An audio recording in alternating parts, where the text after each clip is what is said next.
Welcome back to the Two Witnesses Live. It is September 29th, 2025. And it's that time again for your daily torment reports. And for those of you who might be new here, the daily torment report comes from the Bible. So the purpose of this channel is so here's the thing. You all know that we're in these times that are just different than, if you have any age under your belt. This day and age is not like it was when we were kids. If you don't have a whole lot of age, things are still getting really weird. So my belief is that we are in the end times, as talked about in the book of Revelation, talked about in the Bible. Jesus told us about these things that would happen before he was going to return. And he says in John 14:29 that the reason he told us before they were going to happen was so that you might believe. And that's one of the reasons that we're here today is we are watching those things come to pass. And that is what I believe the reason for the weirdness in the world today. Global pandemics, presidents bringing peace to the world, presidents taking the peace away from the world, unions of countries, and all the conflicts and the different types of derangement syndrome that are arising as a result of people in charge, such as Trump derangement syndrome and Musk derangement syndrome, which I am coining for the first time ever tonight. No, not really. I speak about it all the time. I drive a Tesla, and ever since Elon Musk started working with Donald Trump, people have gotten absolutely deranged about him. So I get flipped off on almost a daily basis. So Musk derangement syndrome is definitely a thing. And as a result of that, so giving you a little update for those who are new on why this channel is called Two Witnesses Live. So, like I said, we're watching the events of the end time unfold. We're also documenting the events of the end times for pretty much the purpose of proving that Jesus is the Messiah, right? Because he said these things were going to take place. And by doing this show, we're literally documenting those things taking place. One of the elements that are in the Bible is something called the two witnesses. There's not a whole lot said about them. They're mentioned in the book of Zechariah. They're called the two anointed ones who stand before the Lord of the whole earth, and they make available oil to these lamps. That's the imagery used in Zechariah. We get a little bit more information in Revelation where they're called the two witnesses. These are two who are given power in the end times, and one of the main attributes, one, they're unkillable. Two, they breathe fire, which I am waiting for somebody to actually breathe fire from their mouth. But in the absence of anybody actually breathing fire from their mouth and devouring their enemies, I'm taking that to mean that it's a figure of speech, meaning mean tweets, mean posts. And by mean, I mean they tell the truth, which tends to torment people, which brings us to one of the biggest attributes of these two prophets torment the entire world. And right now, you've got two of the world's most powerful men tormenting quite a lot of people, Elon Musk and Donald Trump. So that's where we spend our time with this daily torment report, is looking at these guys here. So if you have Trump derangement syndrome, we're either going to be your cure or we're going to push you over the edge. So let's get started with our guy, Donald Trump. And since it's been a couple of days since we've been on to look at his feed, let's go back a couple of days. All right. So at the request of Secretary of Homeland Security, Kristi Noem, I am directing Secretary of War, Pete Hegseth, to provide all necessary troops to protect war-ravaged Portland and any of our ICE facilities under siege from attack by Antifa and other domestic terrorists. I am also authorizing full force, if necessary. Thank you for your attention to this matter. So if you caught the show last night, we were on for quite a while. Some of you may have actually discovered the channel from that broadcast. The governor and the mayor of Portland are trying to, and I don't know what the hell they're thinking. They're trying to paint this picture like Portland is all peaceful and like there's people having picnics and business is going on as usual, which is all well and good during the day. But shortly before the midnight hour, figuratively speaking, shortly before dark, it starts to get kind of crazy. And that's one of the reasons why I wanted to kind of get on and broadcast what's been happening in Portland. And Antifa's been in Portland for many, many years. I think it might actually be one of their base locations. But specifically, they have been protesting ICE in the federal buildings in downtown Portland, and it's anything but peaceful. It's kind of hilarious because when you see like the news and when you see the governors like showing the ICE building and they're saying, "See, everything is fine." You see the building behind them is boarded up with wood and like all those spray paint that's been painted on the building is covered up with some nice white paint. But it's hilarious because they're trying to paint this picture that, oh no, it's not war ravaged, it's peaceful.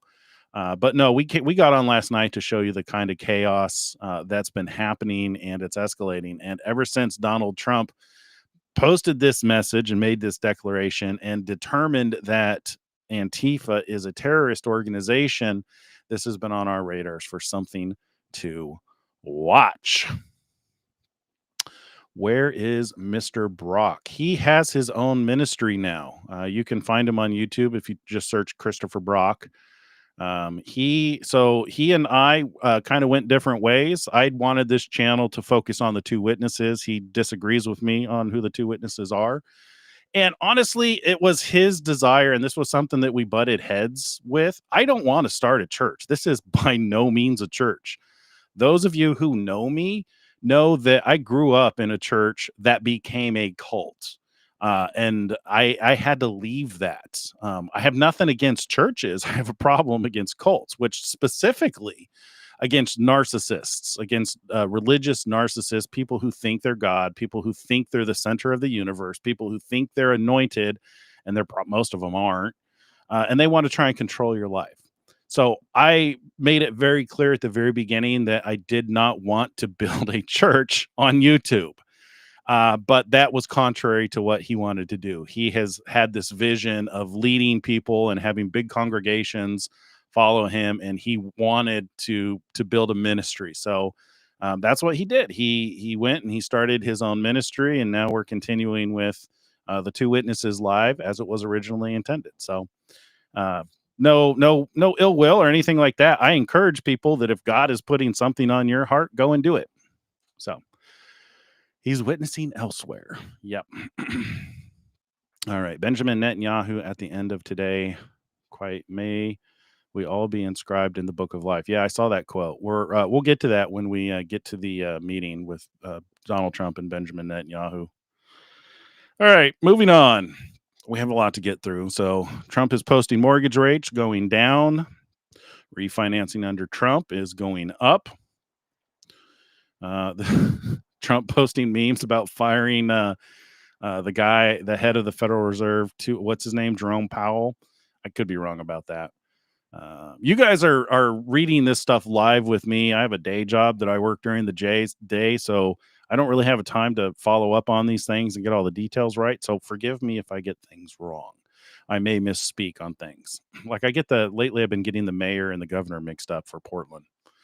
All right. For those who are interested, and there aren't many of you, Christopher Ray was recommended to me by Sloppy Chris Christie when Chris was in my good graces, which was a very long time ago. Yeah. Donald Trump gets a lot of flack for the people who worked under him in his first administration that did a bad job or stabbed him in the back. I mean, that was a thing. You guys know that, right? All right. What's this about? I think this is about Comey. If it'll play. Hmm.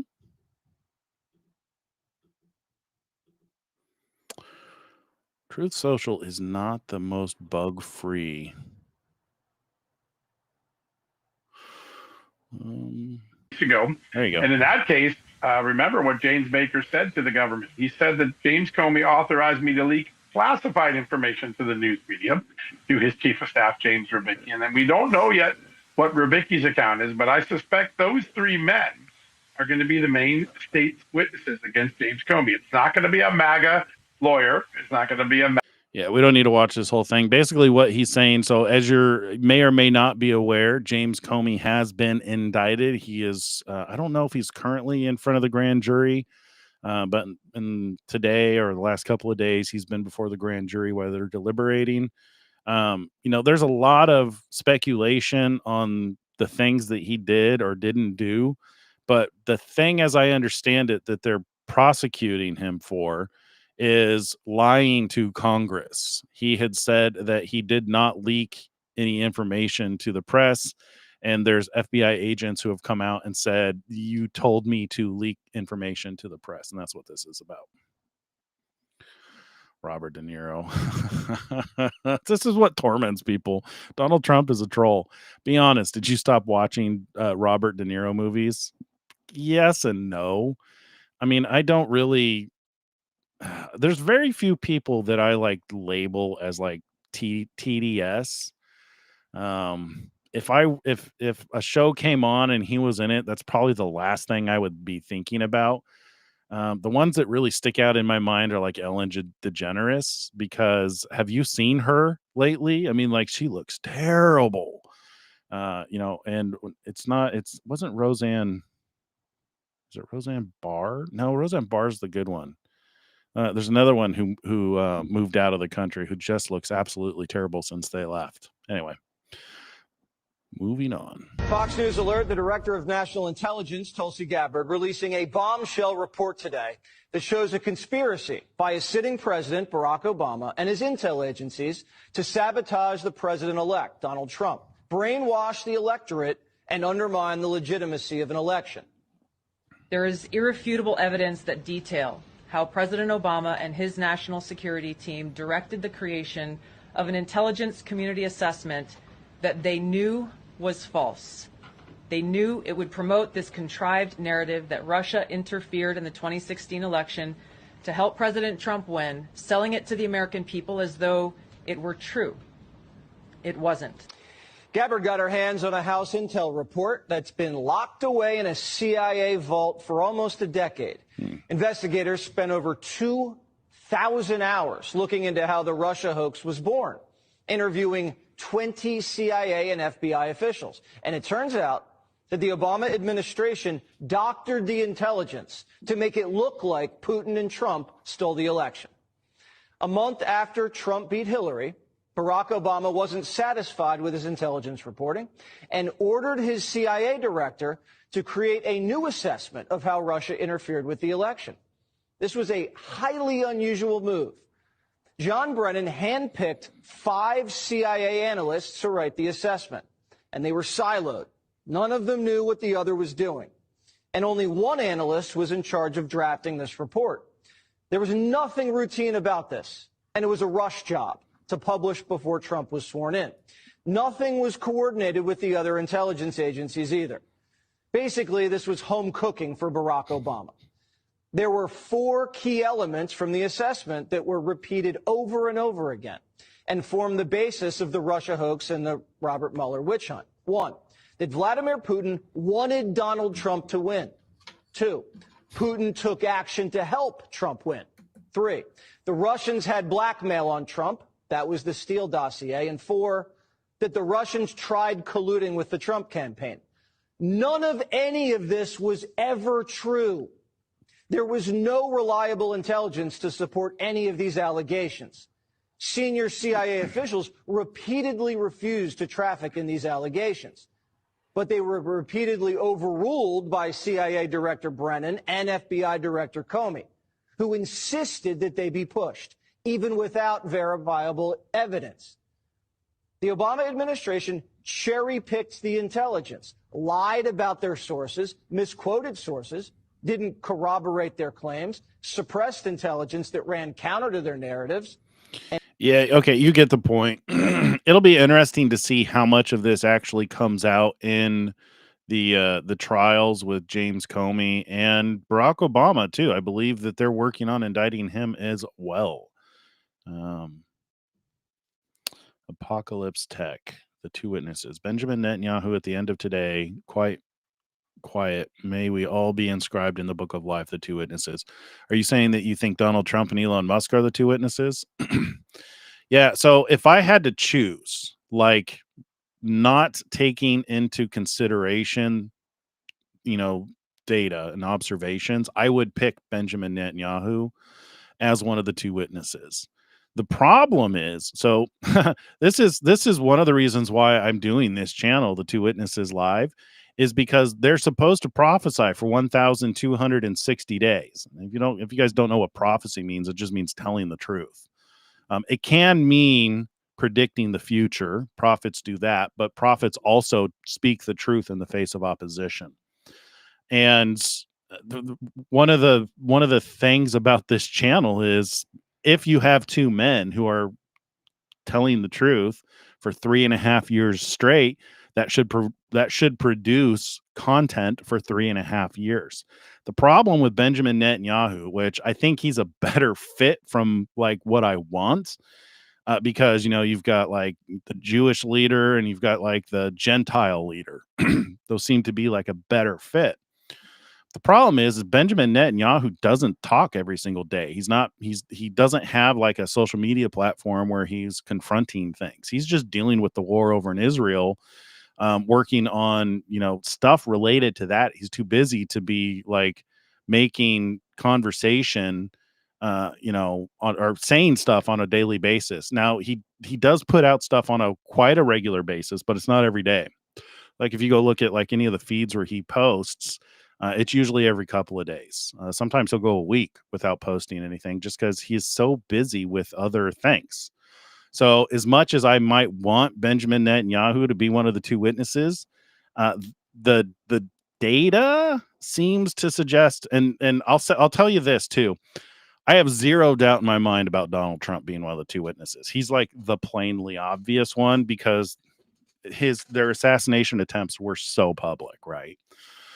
There were 5 publicly documented attempts on his life. One was highly publicized, right? We all saw the bullet that went past his ear. One of the attributes about the two witnesses is they're unkillable. Is people try to kill them and they can't. So they're supernaturally protected by God. So there's zero doubt in my mind about Donald Trump. Elon Musk, on the other hand, is, while there's rumors about people who have tried to kill him and who are continuing to try and plot to take his life, it's not nearly as cut and dry as it is with Donald Trump. But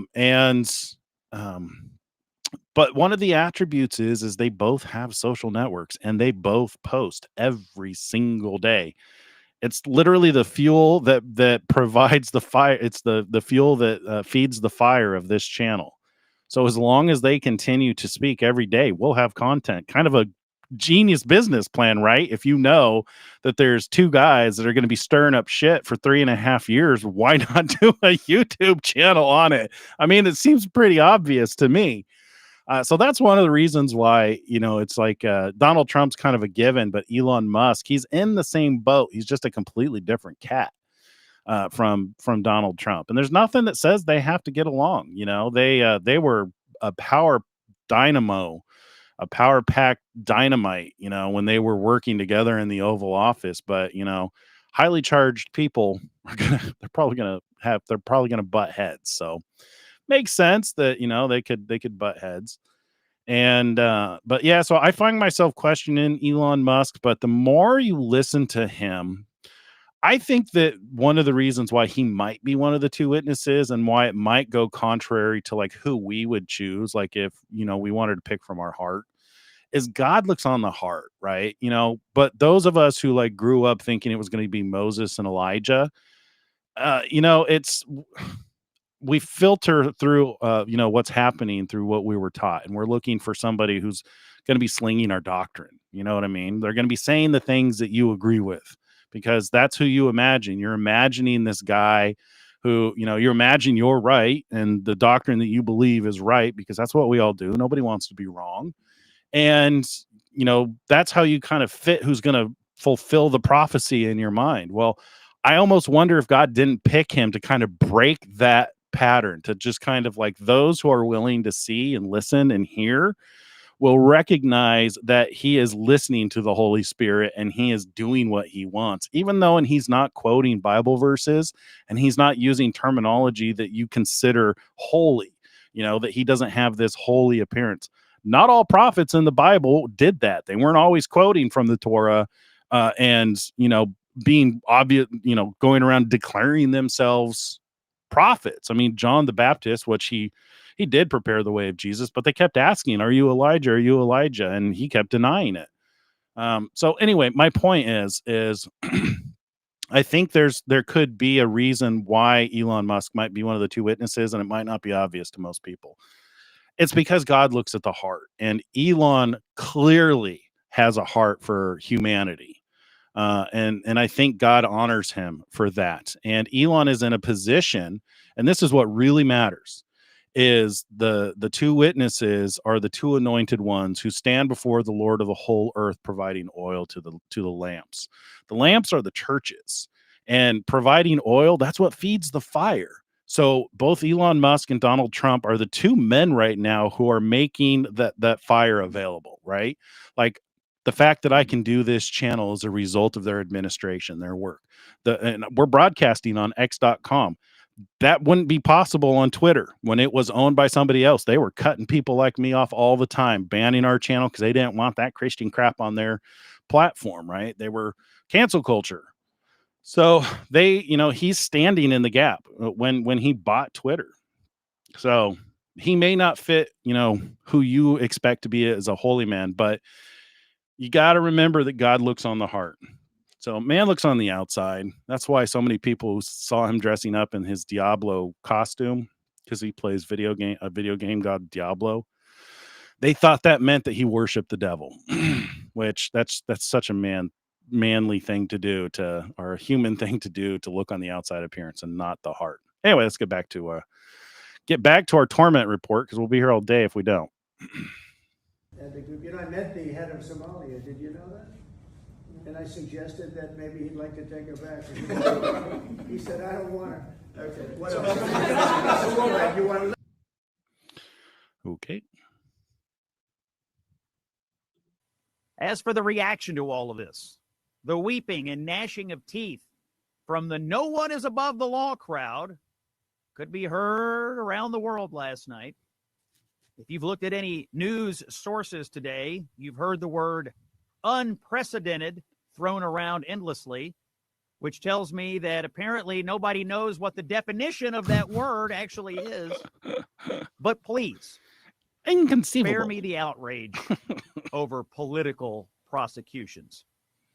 For all of you who ever said no one is above the law, or said that institutions of justice are sacred and cannot be questioned, or described Donald Trump as a 34 convicted felon, you know what I say? Choke on it. Just choke on it. Honestly, if you cheered the political prosecutions of Donald Trump on cases that were clearly novel and made up just for him, just for politics, choke on it. If you are lamenting today, whoa, this was 5 years ago, and yet you cheered on the criminalization of a liaison Trump had in 2006, choke on it. If you're whining about the use of process to punish people, but you cheered the use of process to cripple Trump, the candidate, Trump, the president, and his people, choke on it. And if you're worried about revenge, let me ask you a simple question. Revenge for what? Exactly. Whatever do you mean? Please elaborate. Do tell what it looks like when the criminal justice systems are weaponized. Another word of the day, weaponized against political opponents. Yeah. Listen to what a reporter on the South Lawn of the White House actually said to President Donald Trump today. Just listen to this. President Trump, are you worried now that the next time there's a Democratic president, they will indict your FBI director or people in your administration. That's what they tried to do, right? They did it with me for 4 years. To be honest, that joke is funnier than any joke Jimmy Kimmel has told in the last 10 years. Now, Trump punted the That's question low, into the sun, but funny, but as true. he should have. A good day for the rule of law. The rule of law endures. You know who said that? James Comey, Mm-hmm. the day that Trump was indicted. Yeah. No whining about political prosecutions or weaponization or whatever. That's just what he said. Choke on it is what I think. My view is very simple. Comey was indicted for lying by a grand jury through a normal process that produces indictments for a range of crimes across this country every single day. He'll go to court and he'll get a chance to defend himself. The case seems pretty simple. We don't need CSI Alexandria here to figure out the truth. He either lied or he didn't. And the simple evidence testimony will clearly back it up or it won't. But do not bemoan political prosecutions or whine about revenge or whatever today. Just don't. And for what it's worth, I don't hear a lot of people defending Comey on the substance of all this today. I hear fussing about all sorts of aspects of it, but is anyone out there actually defending him on the substance of the charges? I don't see much of that, which No, not really. If ought to anything, the tell you opposite. something. Everybody knows the DOJ, the FBI, and yes, dare I say, other elements of the deep state leaked and still leaks like crazy against this president. You know that it happens. It was true when he started, and it is still true today. By the way, I'm not hearing enough Democrats thanking Donald Trump today for what. Yeah, that's definitely happening. Oops, we went into a thing.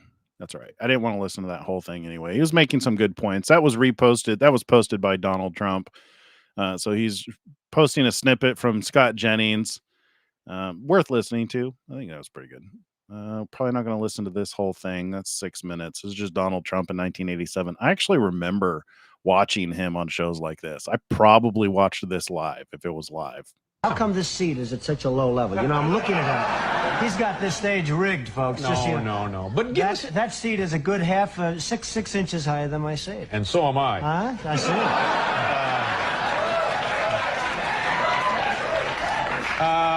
What were you like as a kid? What kind of childhood did you have? Well, I had a good childhood, wonderful parents, really good parents, and it was a good, solid childhood, I'd say. Very normal in a lot of respects, but a very, very solid You have a lot childhood. darker hair, huh? From the standpoint of family, you know. Are you a driven person? Did you jump out of bed in the morning? Well, and just Driven. I The don't dude think has of got myself some as driven. serious energy. Unfortunately, I don't need lots of sleep. Like wish some I people, had and his some people energy. don't. I don't need that. I would say that I'm somebody that enjoys what I do, and I enjoy it so much that perhaps I do it well. But I really enjoy what I do. I don't like to think of myself as driven. I don't like to think of myself really as ambitious. I just enjoy what I do. What would it take? What kind of a hit would it take to get your attention where you would maybe need a drink? Where somebody came in and said, Don, we got some bad news. Woo! He doesn't drink. He's proclaimed. Trump has stated that he doesn't drink because of his brother. Well, what? Hopefully, David, I wouldn't be in a position where I'd have to take that kind of. I know that. I know. We're just pretending. I just want to tell you that. You act like you're running for something. No.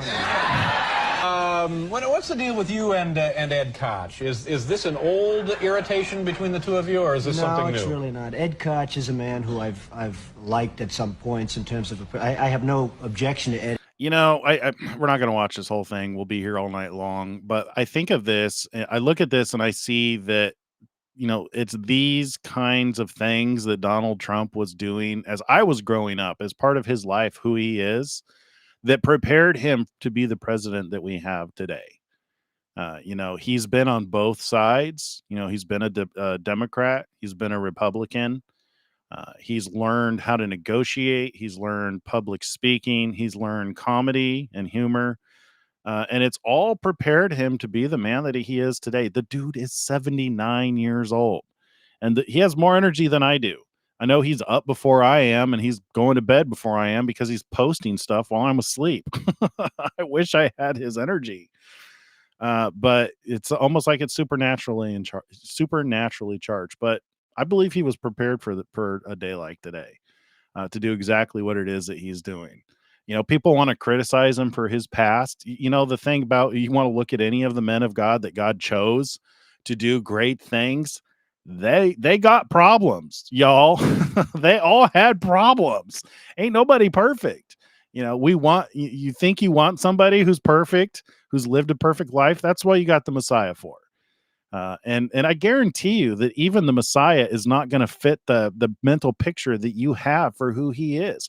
He probably was a little shit when he was a kid. You know what I mean? Because when the hormones hit your body, you turn into a crazy person. Ask me how I know. I've got children that are they're prepubescent, getting ready to blossom into the next evolution of their life, and they're crazy people. I imagine Jesus was the same way when he was a kid.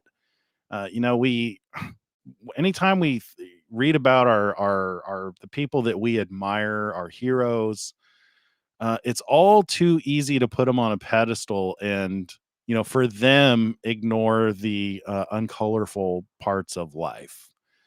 And if you're doing that with people that you're looking for, if you do that with the people that you do in church, that's where you're setting yourself up for failure. That's what cults do. That's how these narcissists will play and trap people, is they don't want you to see the ugliness, which means they're not being honest. They're not being honest that they're people who have messed up. But Donald Trump, he's got a lot of scars in his past, just like we all do. And people want to use that against him, to turn you against him, which is such a demonic thing to do. We all need to stop doing that. This is at the Ryder Cup. You don't need to see this. Arriving at the Ryder Cup. What's this? Comey, Clapper, Brennan, Obama, Monaco, all conspired together, all worked together to try to sabotage, undermine, unravel the democratic institutions and structures of this country. The Russiagate hoax, the Russiagate conspiracy, and all of the assaults against our liberties that went with it. The pre-dawn raids, the handcuffing of innocent Americans, the espionage against President Trump's campaign and staff, the removal of his national security advisor, one fake indictment, one fake charge after another, the special counsel, all of it was a unrelenting attempt to overthrow the government the American people voted for. I cannot find words harsh enough to condemn the conduct of these conspirators, these insurrectionists. Yeah. Oh man, what a good line. That's a good one. I'm going to steal that. They expected a pastor, not a president. You mind if I use that? I'm going to use that. That's a good line, David. Yeah. All right, moving on. I wanted to update you on something that my team found that will absolutely shock you. Ever since the election, Democrats have been trying to scare people into believing that Donald Trump and Elon Musk were coming for your Social Security, that they were coming for your Medicare, your Medicaid. They aren't. None of it was ever true, and now we have the proof. According to the Department of Government Efficiency, DOGE, Elon Musk's team has just discovered that immigration officials under Joe Biden were doing something that's never been done before. They were giving illegal aliens work authorization papers just 5 months after they filed for asylum. The Biden Immigration Department would then mail each illegal alien a Social Security number, no questions asked, no interview, no background check, and presto, you've got yourself a brand new Democratic voter. That's how they were doing it. No administration has ever done anything like it before, but clearly Democrats had a plan all along. A plan that the media deliberately never talked about. A plan that was considered the third rail, off limits to even mention in polite company. They were importing voters. We have an answer to that question now. And while they were doing that, they were telling you this.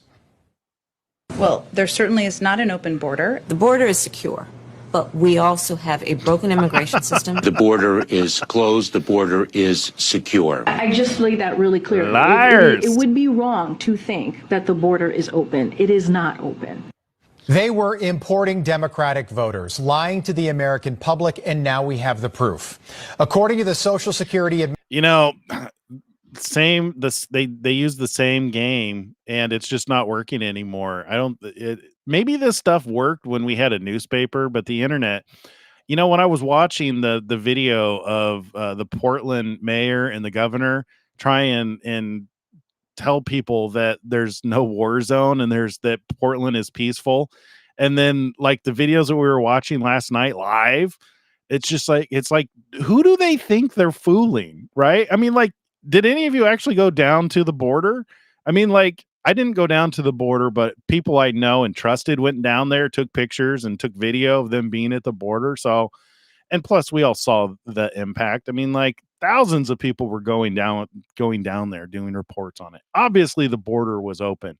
It's like, who do they think they're fooling? Which I mean, maybe those who were fooled, who are so adamant and so hateful of Trump, maybe that's who they're trying to fool. But it's just like, seriously, have some common sense. We have the internet now. We can actually see what's going on. I don't know. From my perspective, it's just like, what are you thinking? Like, why are you like bold-faced administration? lying? The crime started immediately after Joe Biden took office in 2021. Yeah. 270,000 illegals were given Social Security numbers. That's about the population of Hartford, Connecticut. That number would grow a year later to 590,000 illegals getting Social Security numbers, about the size of Cincinnati, Ohio. A year later, 2023. Anyway, we get the point. We don't need to watch that full 10 minutes. I think this is just a flag ceremony. Yeah, we don't need to watch that. Fox News alert, we're at war.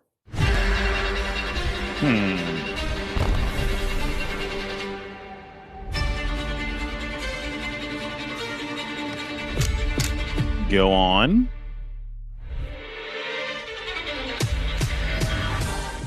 This enemy, they don't wear a uniform. Oh, drug They're war. moving fentanyl by the truckload. I want you to look at the contraband that's in front of me. We have 20 kilograms of fentanyl that's in front of me on this table. That's enough to kill 10 million people. The work that we do is to protect people and make sure that we remove these weapons and drugs off of our streets and hold those criminals accountable who would go forward and continue to use that to harm individuals.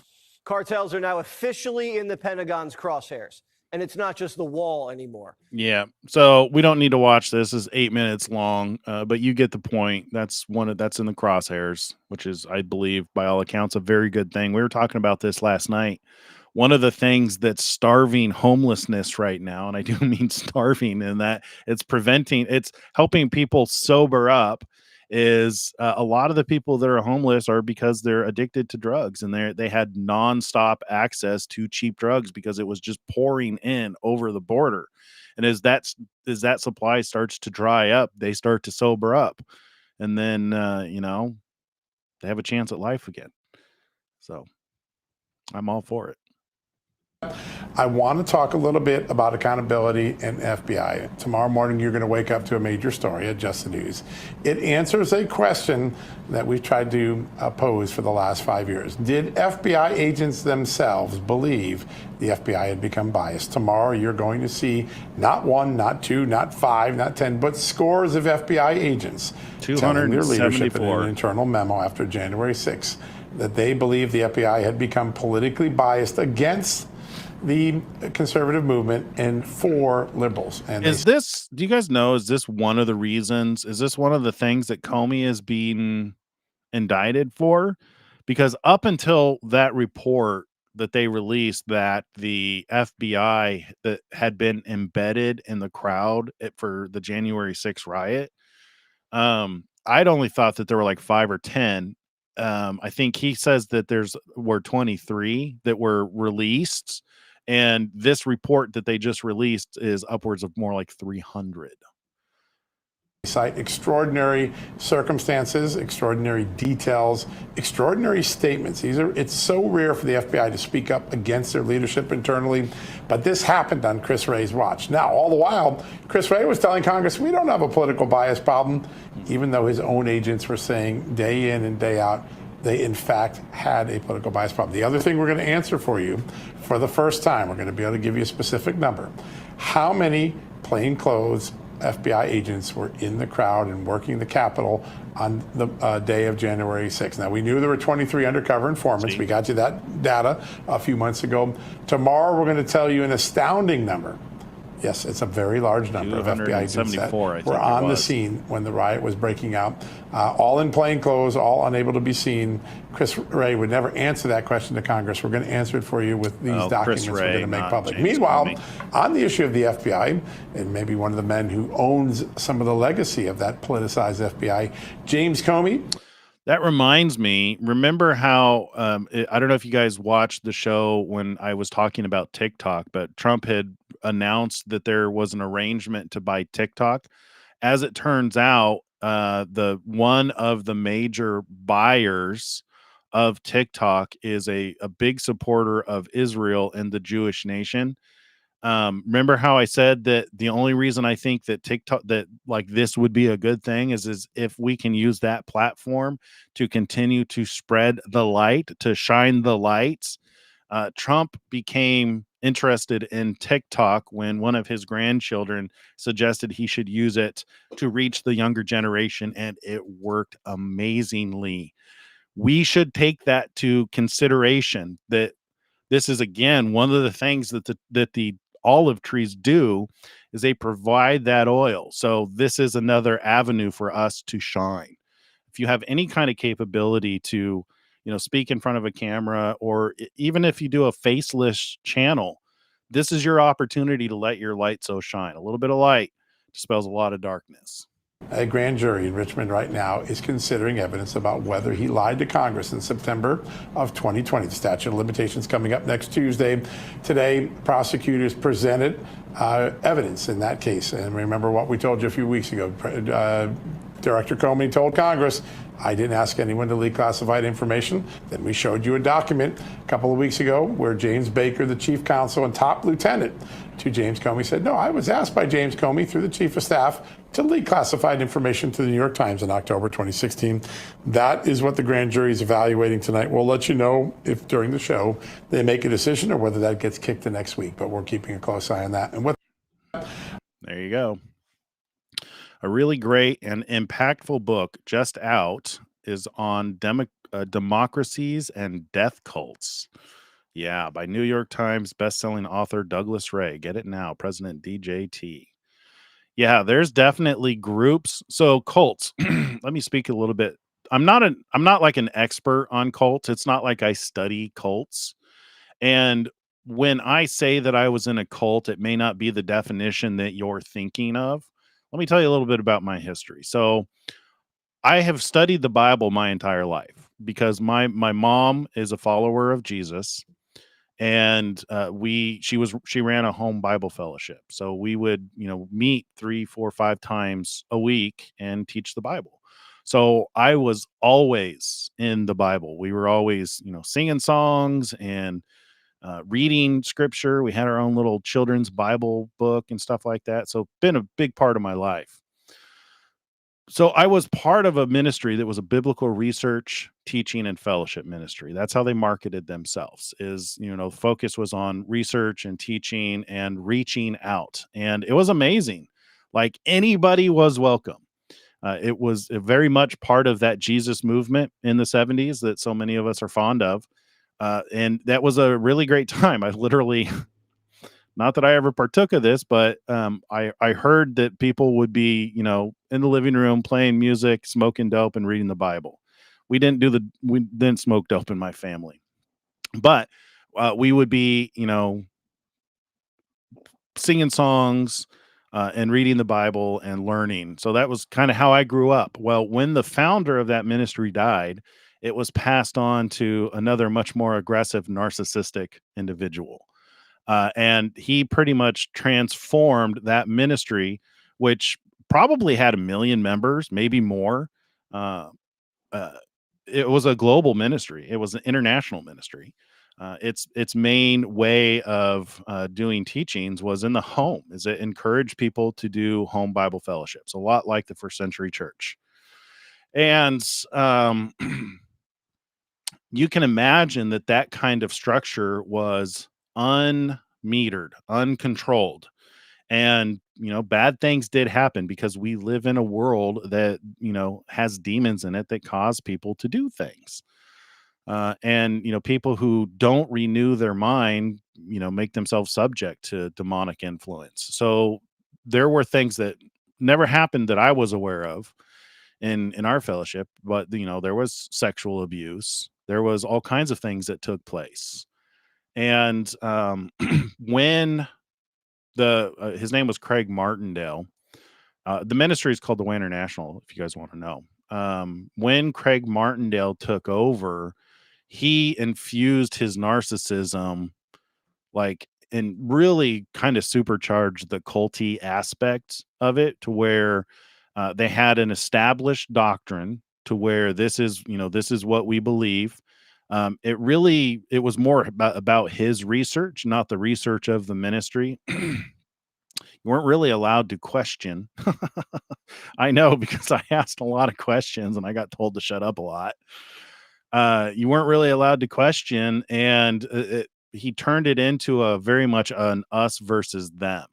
So under the original founder, it was talk to everybody. Everybody's welcome. Just spread the gospel. Love God and love your neighbor.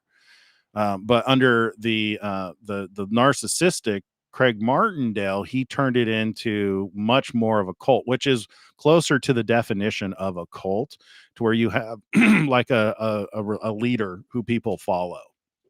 That's there's a lot of details involved with cults. So the reason the Way wasn't really labeled a cult was because they actually had a board of directors. He just happened to be the CEO. But he ended up years later being found out for sexually abusing young girls, and not young as in pedophilia. I don't think so. It was just, girls that were younger than his wife that weren't his wife. And this happens to leaders. This is actually something that happens to leaders, is people in places of power, and especially when it comes to like religious authority. There's subsets of women that are very attractive to that and forego their moral fortitude and target married men and pastors. And he was weak and gave into that. But so it was very much a cult for quite a few years. And when they finally found him out, it was massively devastating to the church as a whole. I finally left. So I actually was training to be a leader in this ministry. And I finally left when I was pointing out, I was talking to one of the local leaders about the stars. And this was in 2000, maybe 2001. I think it was after 9/11. I was pointing out that there were celestial significance. There were signs in the heavens around the time of 9/11.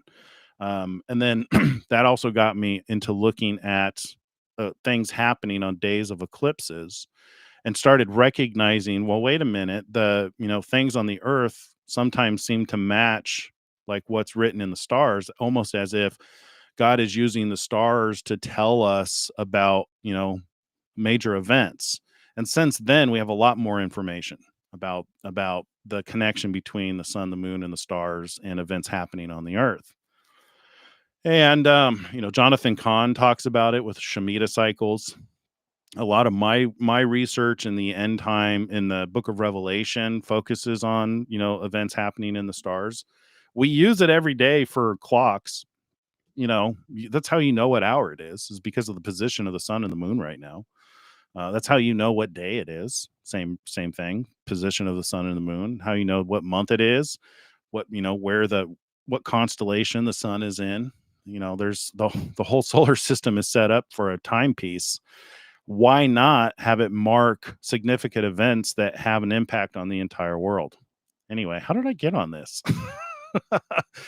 Cults, death cults. Yeah. So this book on democracies and death cults, it's really fascinating.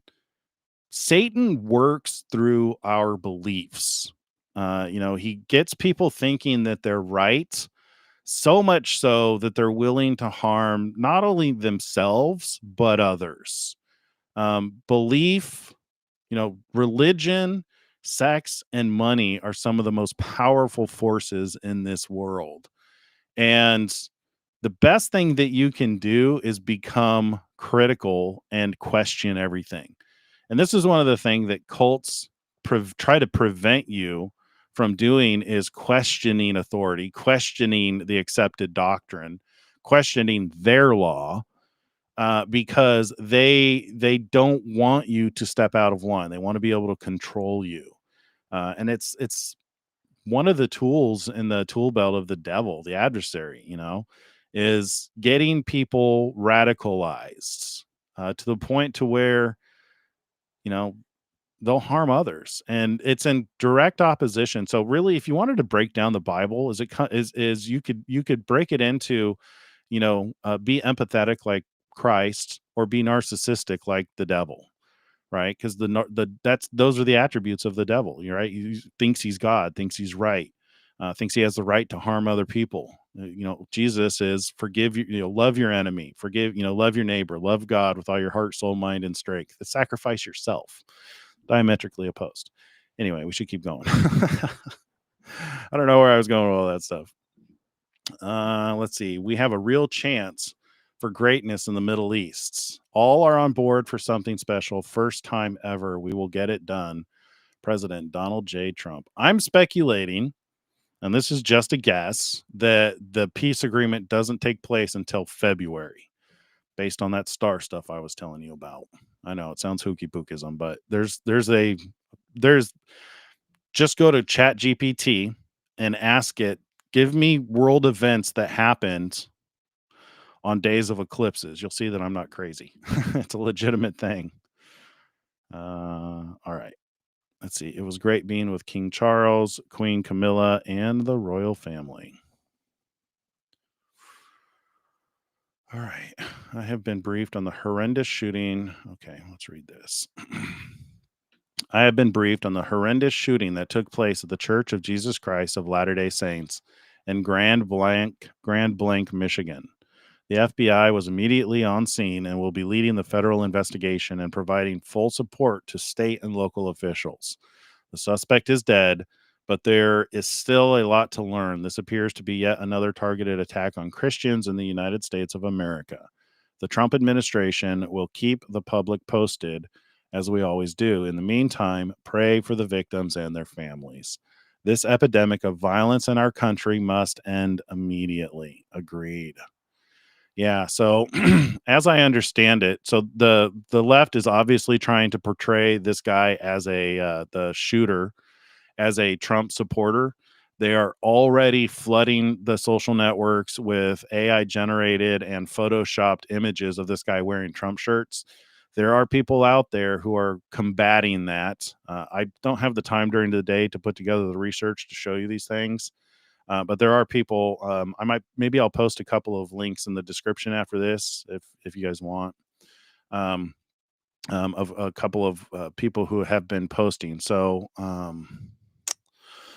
yeah. So as I understand it, the reason he shot up the Mormon church is because he thought that the Mormons were the antichrists. I don't know if that's true. That's just a preliminary report in the short amount of time that I have to research this stuff.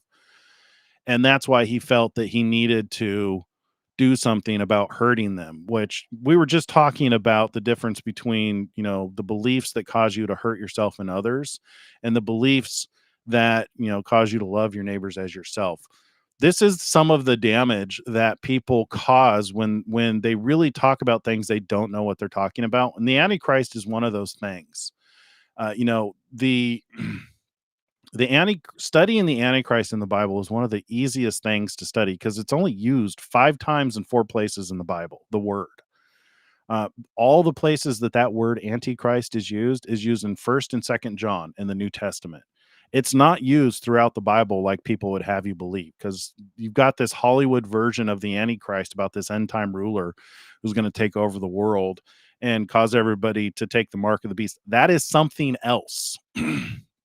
But because of this fake teaching and this fear mongering from people who don't really study the scripture, it causes people, it allows the adversary to get in and cause people to think that these people are the Antichrist, that they're against God. I'll tell you what,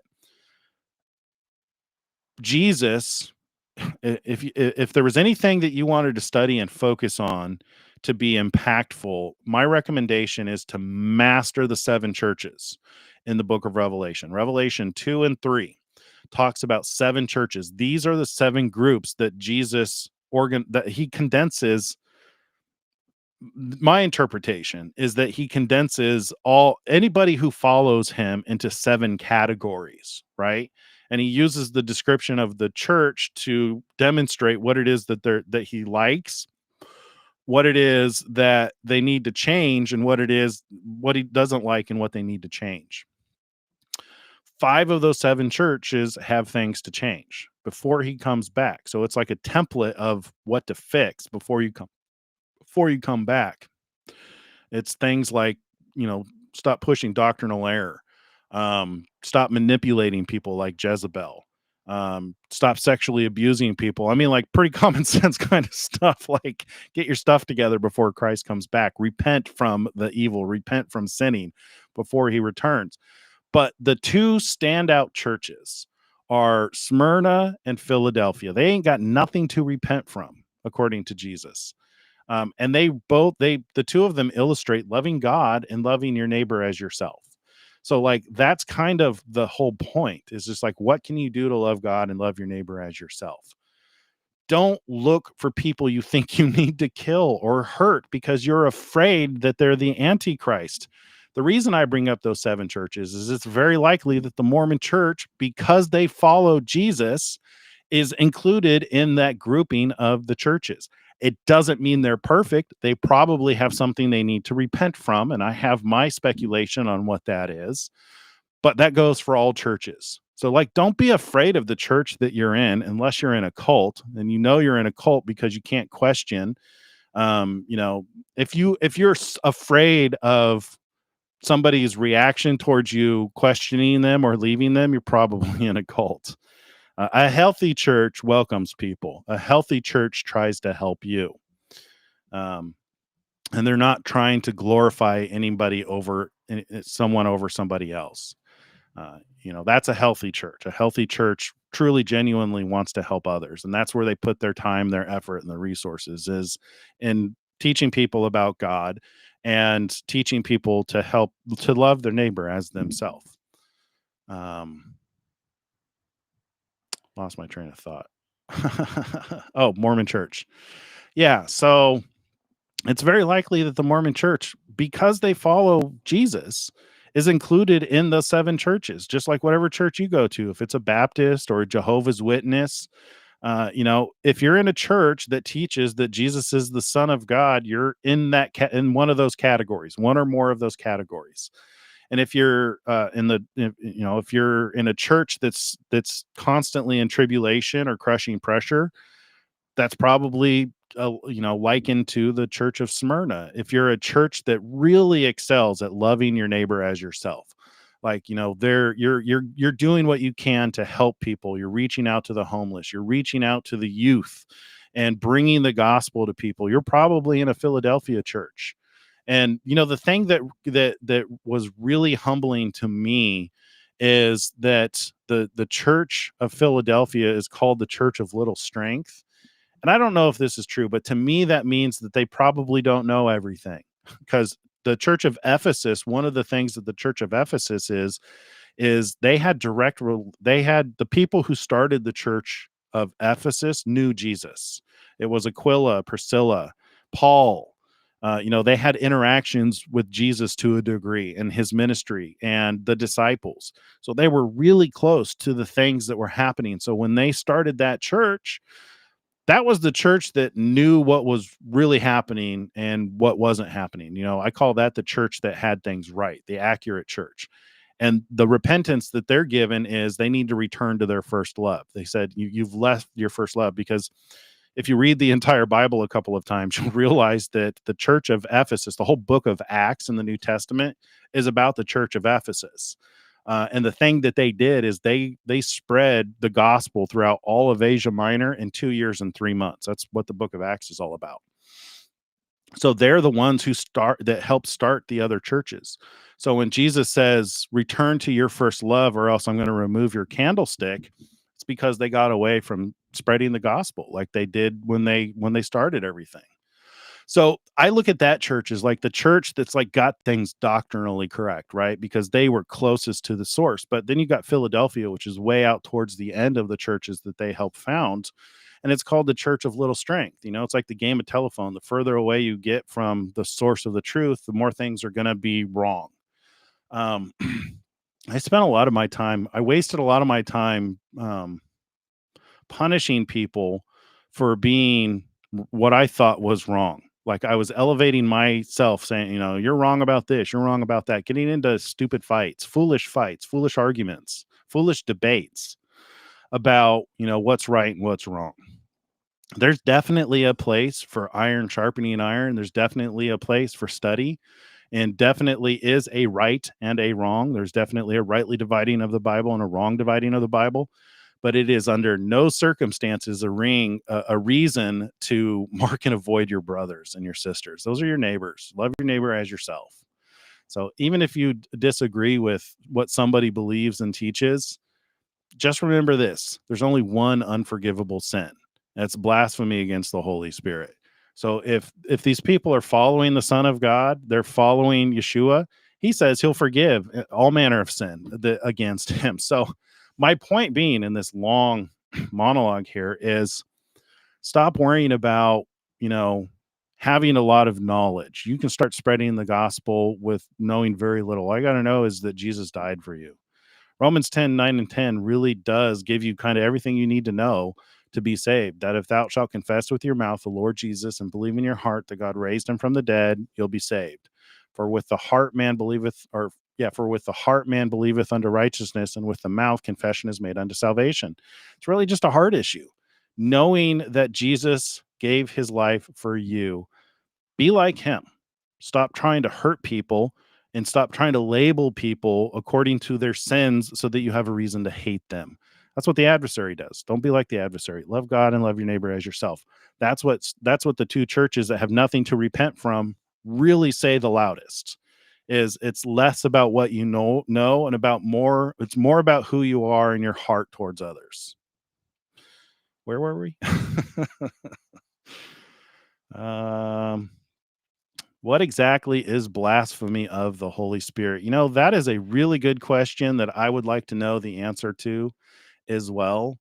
The best that I don't think it's cut and dry. I think a lot of people would like to tell you that they think X, Y, and Z is blasphemy, and then they use it as a reason to believe their doctrine. I think that we can get an understanding of blasphemy by looking at the commandments, the law and the commandments.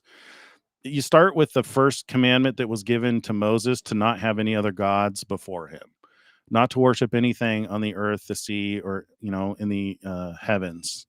I don't know what constitutes blasphemy, but given the fact that God is the searcher of the hearts, and based on my life experience, it's the people who are so hard-hearted and hateful because of whatever it is that they believe. Yeah, I don't know if it's as simple as lying. I mean, this is we could talk all day about this one. We could go through the scripture and study this one out, but the long and the short of it is if it causes you to not love God and love your neighbor as yourself, it's probably blasphemy. I don't know. That's probably not the right way to say it. I have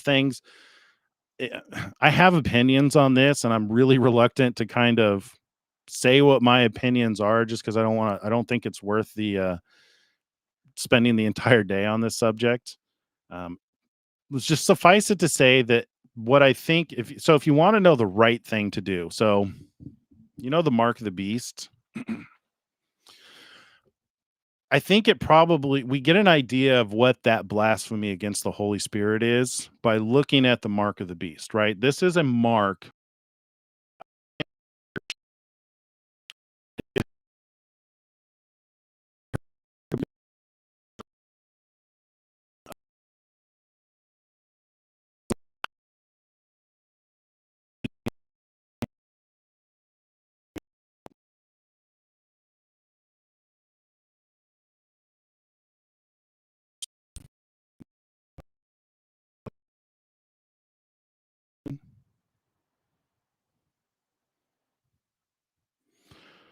Are you still there? I am cutting out. I think my internet might be going in and out.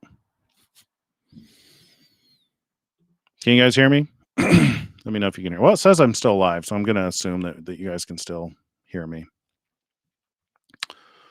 Hang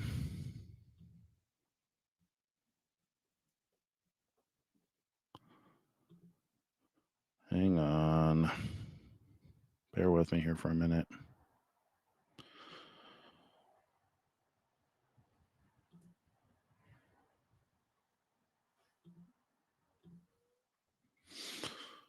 All right.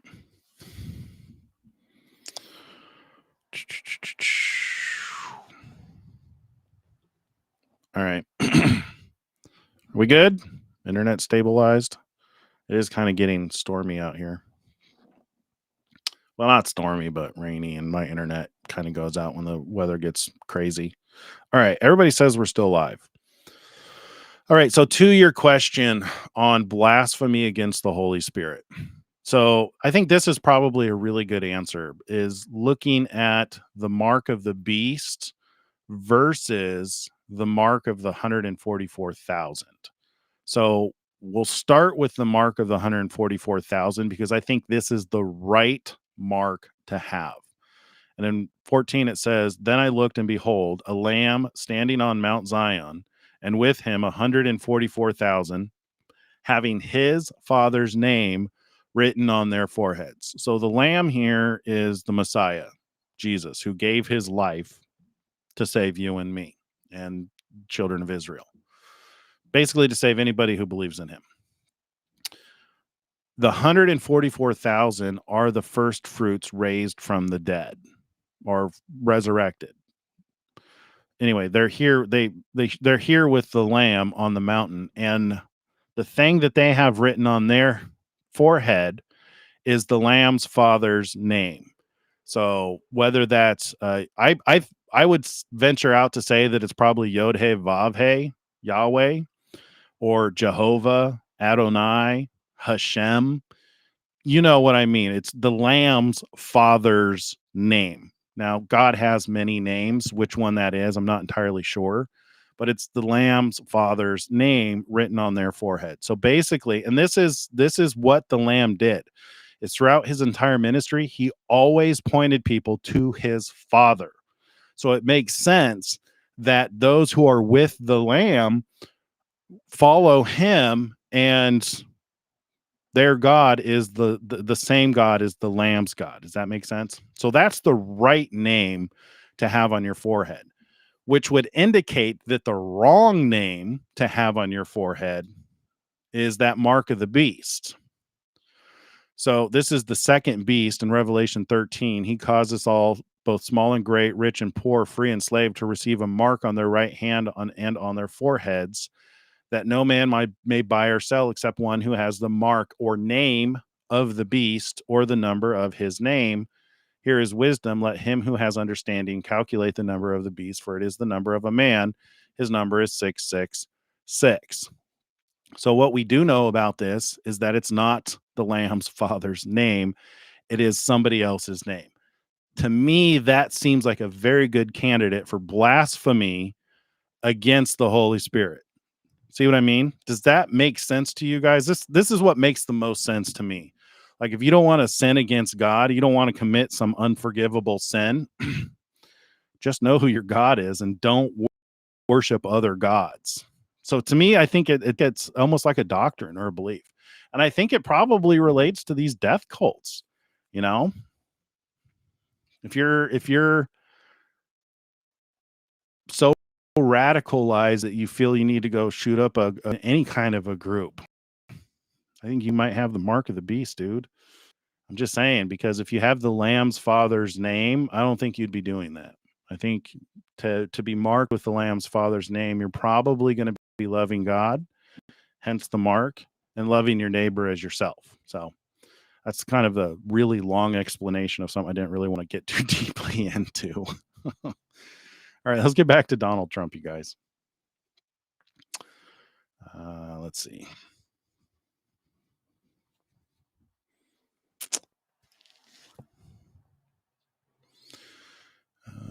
So about this guy is the reports that I've heard is that he was a 40-year-old Marine. I don't know if that's true, but he was under the impression that the Mormon church is the Antichrist, which I think is unfortunate, because there's a lot of people who teach what they have heard about the Antichrist. They don't teach what's actually written in the Bible. And this is something that, I made the comment about, like, what's more important is loving God and loving your neighbor as yourself, but there are consequences to teaching false doctrine. If you're teaching people, if you're getting people afraid about, somebody being the Antichrist, you could be fueling the different fire rather than fueling the fire of love. You could be fueling a different fire, a fire of, a demonic fire. Yeah, I was listening to a report of a Mormon gentleman who they were doing witnessing. You know how they go door to door? He was adamant that he had talked to this gentleman a week before he came and shot up the church. So somehow the shooter got it in his head that those people were somehow associated with the Antichrist. Definitely didn't get that idea from my channel, because if any of you have been around for a period of time, you know my thoughts on the Antichrist. I get very frustrated when people teach. So here's the thing about the Antichrist. If you do this study, you'll find out that there's 4 attributes to Antichrist, that it is not as cut and dry as people would have you believe. They deny the Father and the Son. They deny that Jesus is the Messiah. It's a spirit that causes these things. It's called the spirit of Antichrist. And it says to test the spirits with these tests. Do they deny the Father and the Son? Do they deny that Jesus was the Messiah? Do they deny that Jesus came in the flesh? And then there's another, I don't know if to call it an attribute, but it's a characteristic of people who have this spirit, is they are liars and deceivers. Right. So we're going to watch a video of some liars and deceivers so that you know what they look like. I mean, like, just because somebody is sincere doesn't mean they're telling you the truth. Hopefully I can find that video of the governor of Portland telling you that in the nicest way possible, that there's no problem and no protests and no war zones in Portland. And then we'll show you the video of them trying to burn down the federal building. Not burned down, not this time around, but they have in the past. Well, you know what I mean. We'll show you what's really going on. All right, moving on. Let's see, Russell M. Nelson. Let's see, am I showing this screen? Yeah. Russell M. Nelson, the president and prophet of the Church of Jesus Christ of Latter-day Saints, passed away last night at the age of 101. He just had his birthday earlier this week. Russell was sharp and engaged in service up until the end. Our hearts and prayers are with his incredible wife, Wendy, his 10 children, 57 grandchildren, and more than 167 grandchildren. My goodness. As well as members of the church all over the country. Russell had a remarkable life, pioneering life-saving heart surgery techniques, and of course, his ministry of many decades. He was a physician, literally and spiritually, and will be greatly missed. This is a post by Donald Trump. That's a nice sentiment. But man, that's a lot of. I wanted to have 12 children. I don't have 12 children. Hats off to you, fine sir. 10 children, 57 grandchildren, and more than 167 great grandchildren. Talk about repopulating the earth. You guys know that was the first commandment given. Grow forth, be fruitful and multiply. If you take Genesis as the first book of the Bible. All right, so this is Chicago. Looks a lot like Portland.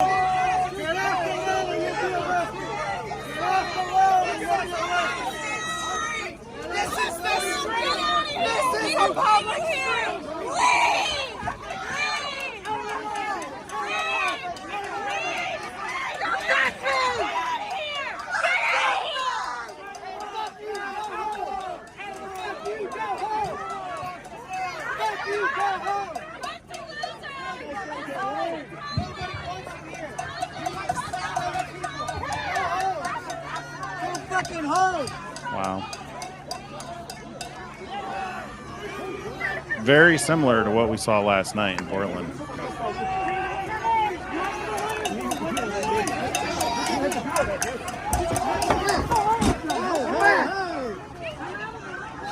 Yeah, you get the point. You know, they want to call these protests peaceful protests, but they're not out there with picket signs making a point.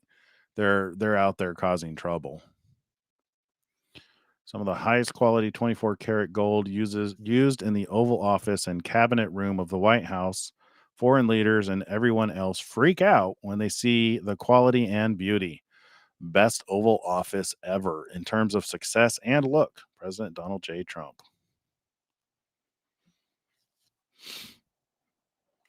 Okay. Is this in the Oval Office, or is this just, what are they doing with this? Is this just showing off the gold? I have no idea. He's just showing off how pretty it is. Okay. All right, what's this? You can revolutionize senior health care. We've all heard about the major systems in our bodies, like the digestive, respiratory, nervous, and cardiovascular systems. But there's one essential system discovered in the 90s that you probably never heard of. It makes all of the other systems work smoothly with each other. Like a conductor ensuring the different sections of an orchestra all play a beautiful symphony together. This system is called the endocannabinoid system. It has been acknowledged and studied by scientists extensively with support from the National Institutes of Health. As we age, the system weakens. As a result, the different systems in our body stop working together smoothly.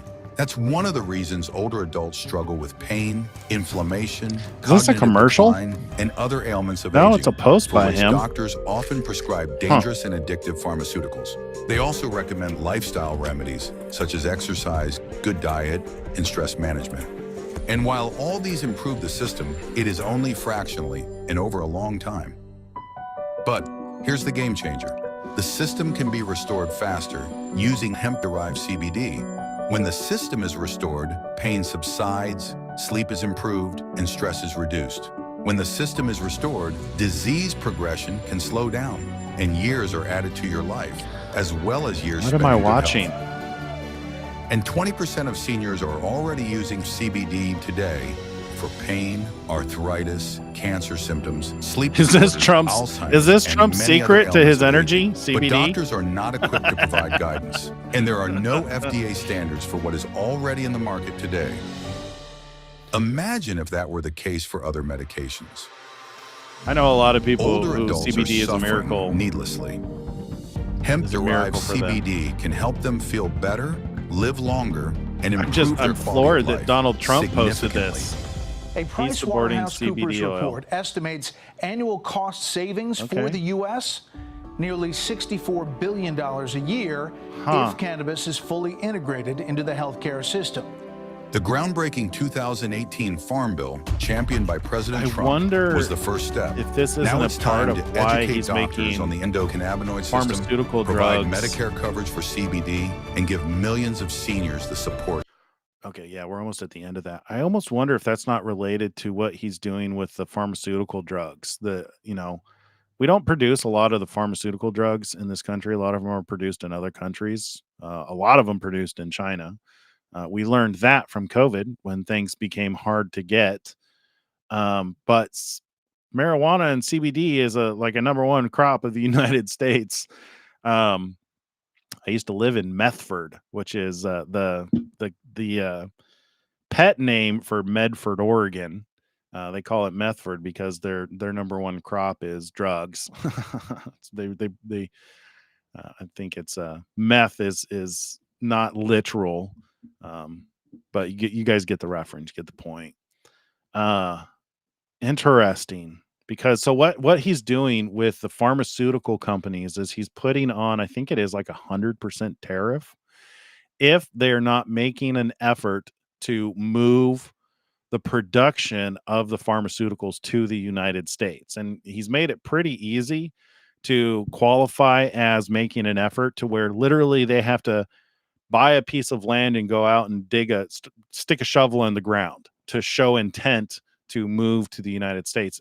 If they fail to do that, he's putting like 100% tariff on the manufacture of a lot of pharmaceuticals. I wonder if this isn't part of that as a means to encourage natural remedies over pharmaceutical remedies. Just a guess. But I'm just like, this is just such an oddball thing for him to be posting a commercial about CBD.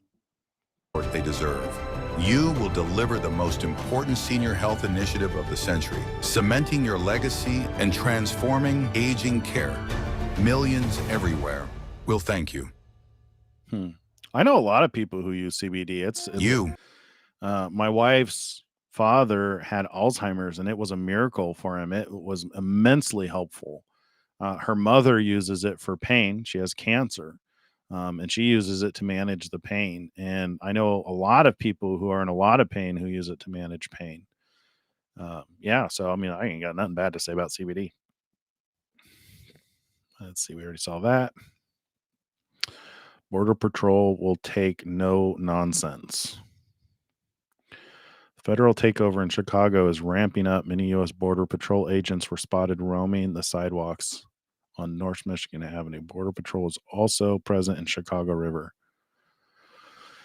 We don't need to watch this. We're like super over time. The Great Replacement is no longer conspiracy theory. Oh, I have something on. I have a video to show you guys on called The Great Taking. Alert, President Trump has dropped a bombshell suggesting he is exploring legislation to eliminate the capital gains tax on home sales. Ooh. Trump stated, we're looking at that. That would be amazing.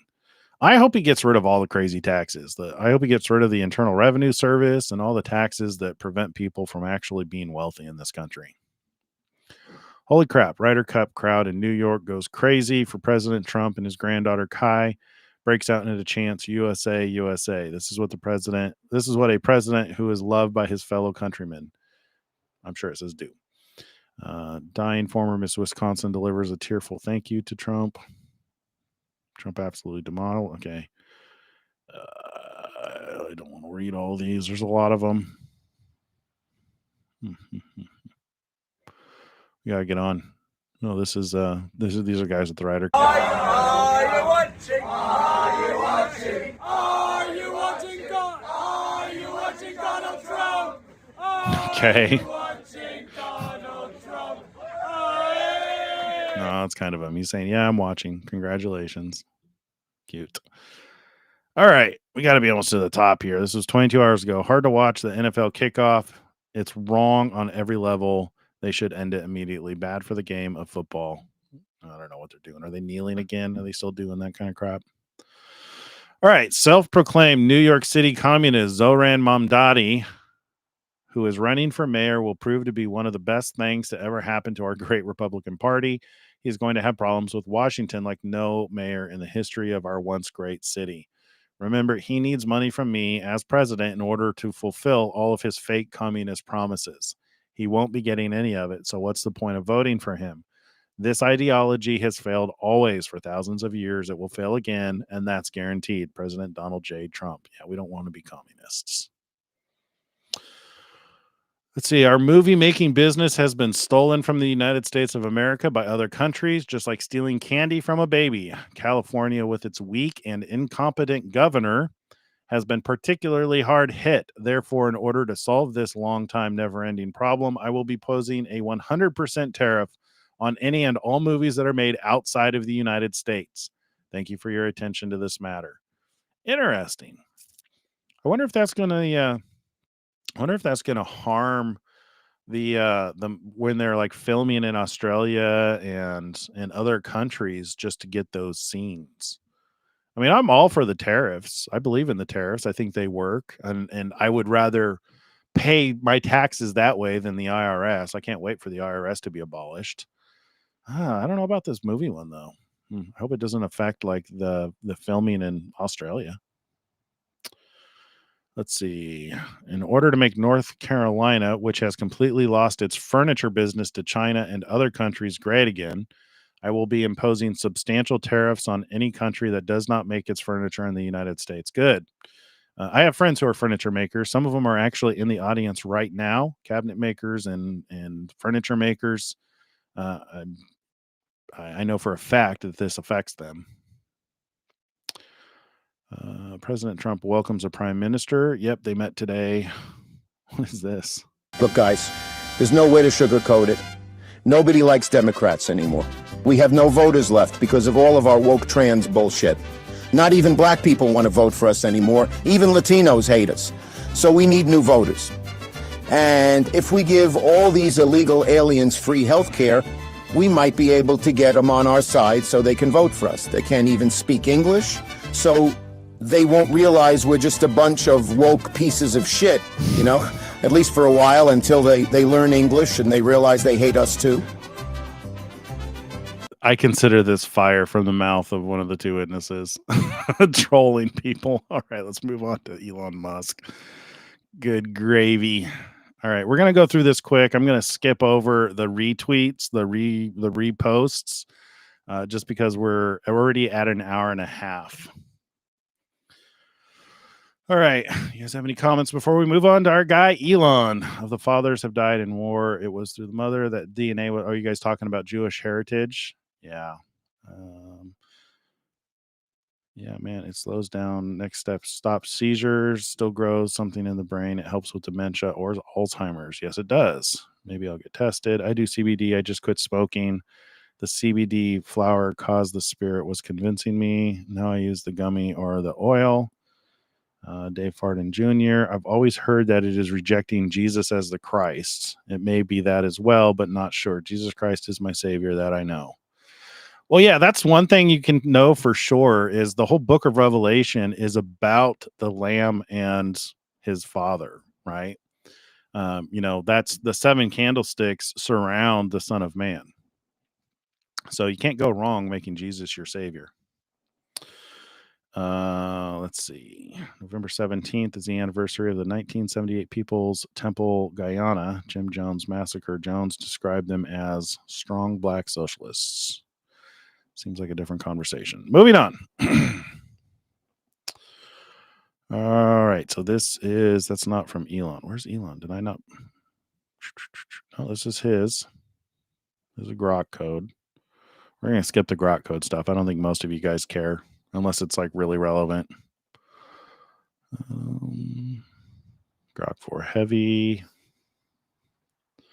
The shoe is on the other foot. Suddenly, after cheering on the endless targeting of President Trump for years, no one is above the law, is no longer the Democrat taking point. Funny how that works. Let's read. That's country every single day to bring and put somebody who, I mean, is just simply inept and unqualified to actually have that job. Well, she was apt and qualified enough to get a grand jury to look at the evidence and return 2 charges against him. Are you saying that this process, which is used all over the country every single day to bring crimes all over the code, is somehow broken? These are ordinary citizens in a liberal jurisdiction who looked at evidence from a prosecutor and said, yeah, it looks like there's something here. Is that not what happened? Yeah. Watching somebody like Speaker Johnson normalize that, it sends us down an incredibly dangerous path. I'm stunned to hear you say we're now worried about normalizing this kind of thing. We had an attorney. You are about to do right now. Let's hear it. I'm about to tell you what happened in the state of New York when the Democratic Attorney General ran an entire political campaign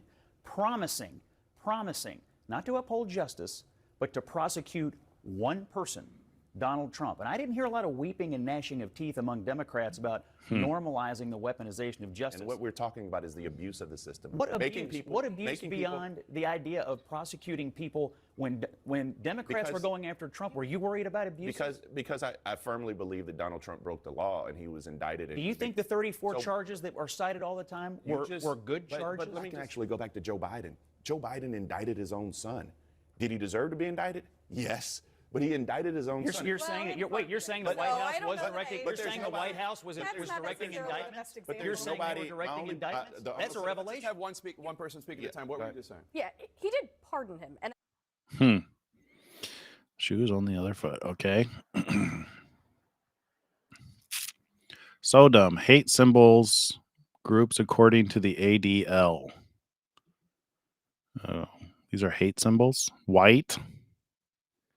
It's okay to be white. White lives matter. Hate on display. Okay, hand gesture. Really? Hate on display. Antifa images. Hate on display. It's okay to be white. That's hate. White lives matter. That's hate. How is that hate?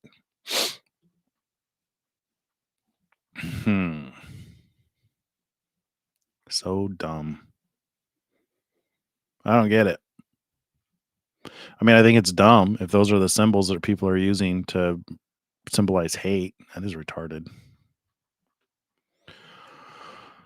Funny to think Bill Clinton's policies when he was president were essentially make America great again. Yeah, the left has moved so far left that they left the country behind. That's my experience too. Is I've always been kind of a middle guy, and now I would be considered more far right. I'm very much a love your neighbor as yourself, love everybody. And it seems to me, the only thing I liken this to the falling away that's talked about in 2 Thessalonians, that the falling away must happen first.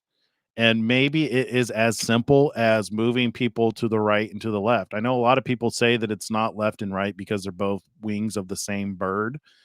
But just from an observation perspective, it seems like people are being pushed to one side or the other, to one extreme or the other. I'd still like to think I'm in the middle. I'd still recommend praying for Joe Biden, praying for Jim Comey, praying for these people that, made stupid decisions. I don't search the hearts. That's God's job. He searches the hearts. The sins that somebody is responsible for repenting from is between that person and God. It's hard for us to know what's in the heart of a man. Our responsibility is to take care of ourselves, love God, love ourselves, and love your neighbor as yourself. What is this? What's all this about the ADL lately? Big one, the biggest. Corbett needs to find the differences between this picture and that picture, ADL and a pile of shit. They're the same picture. Okay. All right. Totally insane. Okay. Antifa, decentralized, leaderless movement composed of loose collections of groups, networks, and individuals who are vigorously opposed to fascism and focused on countering right-wing extremists both online and on the ground. While some Antifa adherents have engaged in violence or vandalism at rallies and events, this is not the norm, despite disinformation campaigns that suggest otherwise. Okay. Turning Point USA. Turning Point is an Illinois-based right-wing student organization founded by Charlie Kirk in 2012. The organization's stated mission is to identify, educate, train, and organize students to promote the principles of freedom, free markets, and limited government. From 2016 through 2019, TPUSA was connected to many controversial incidents, including problematic comments by TPUSA. ADL on Antifa. They're not really normally violent or extreme. ADL on TPUSA. They're an extremist hate group. The ADL is a total joke. Oh, I get it. So, yeah, so the ADL is presenting Antifa as mostly peaceful, and they're presenting Turning Point USA as mostly not peaceful, as a hate group. I get it. That is totally insane.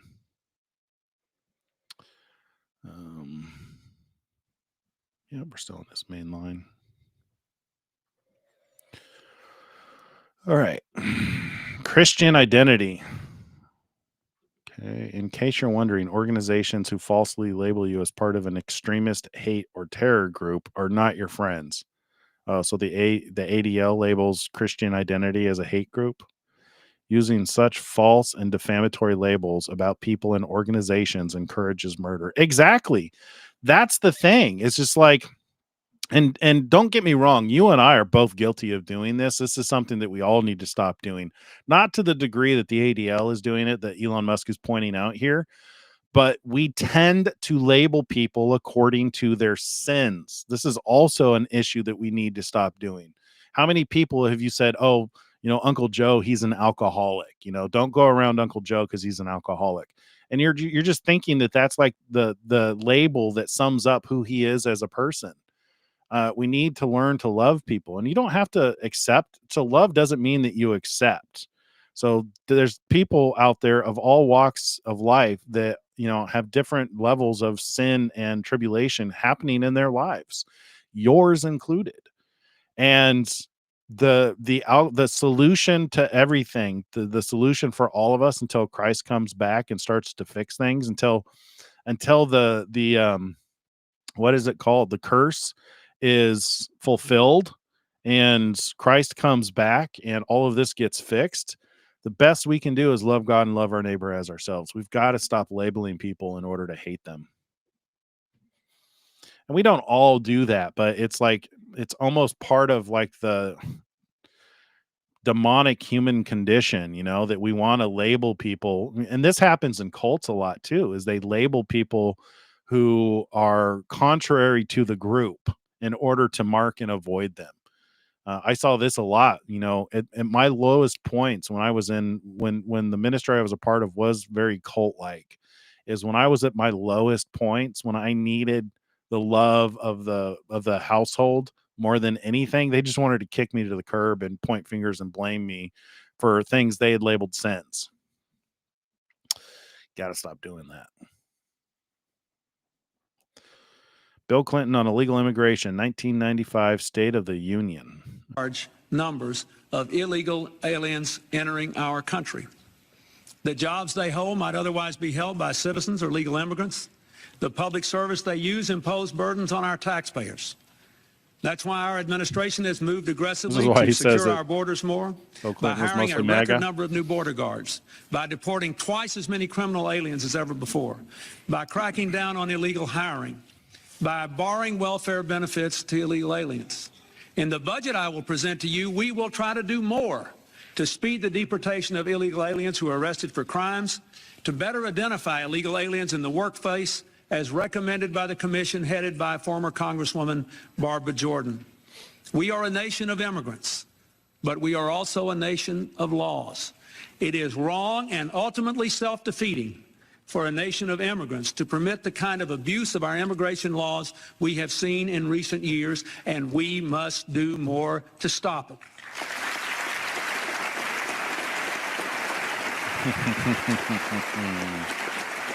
Yep. How far we've come. This is deeply wrong, labeling Turning Point as a hate group. Funny to think Bill Clinton's policies when he was president were essentially MAGA. Yeah, we already see that. A part of me didn't believe how hated conservatives were until this morning. Let's see. I have never been one to flaunt my allegiance in public, but this morning I put on a freedom shirt.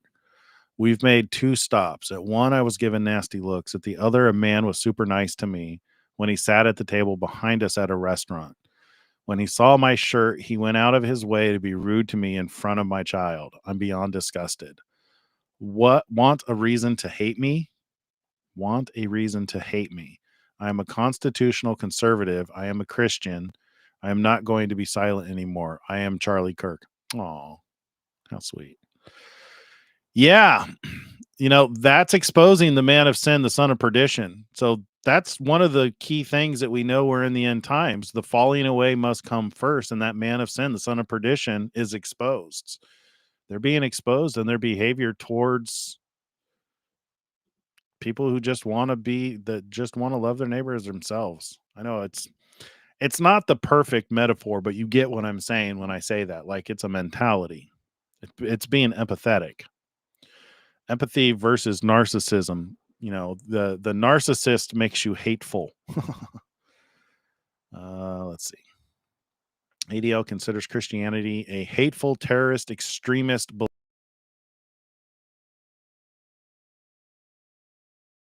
The ADL enough. Oops.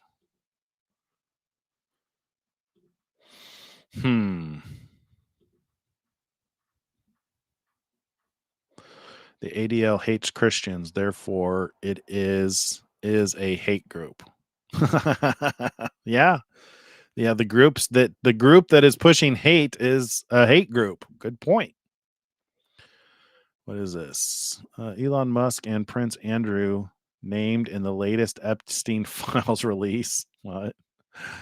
All right. Context. While both names appear, the circumstances are vastly different. Elon's name appeared as a possible schedule item and question only. Prince Andrew appears on Epstein's flight logs and settled a related civil case regarding sexual misconduct. Communist notes are one of the most community communists. Community notes are one of the most important tools in combating the lies of the mainstream media. He hearted that. Okay. Yeah, that's our job right now. Use social media, I guess, to speak out against the lies. You ain't wrong about that. Let your light so shine. Not in a hateful way. Context needed. Well, we already read this. Yeah. September 27th. Elon Musk legacy media are very, very effective at making people believe things that aren't true. Unfortunately, what I've learned is this what he says in here? Let's listen. It's very effective. Unfortunately, what I've learned is that legacy media propaganda is very effective at making people believe things that aren't true. What would an example of that be? That I'm a Nazi, for example. And how many legacy media publications, talk shows, whatever, try to claim that I was a Nazi because of some random hand gesture at a rally where all I said was that my heart goes out to you, and I was talking about space travel. Yeah. And yet the legacy media promoted that as though that was a deliberate Nazi gesture, when in fact every politician, any public speaker who's spoken for any length of time has made the exact same gesture. And yet there's still people out there, and I've never harmed a single person. Unfortunately, what I've learned is that... Yep. Legacy media. All right, what else we got?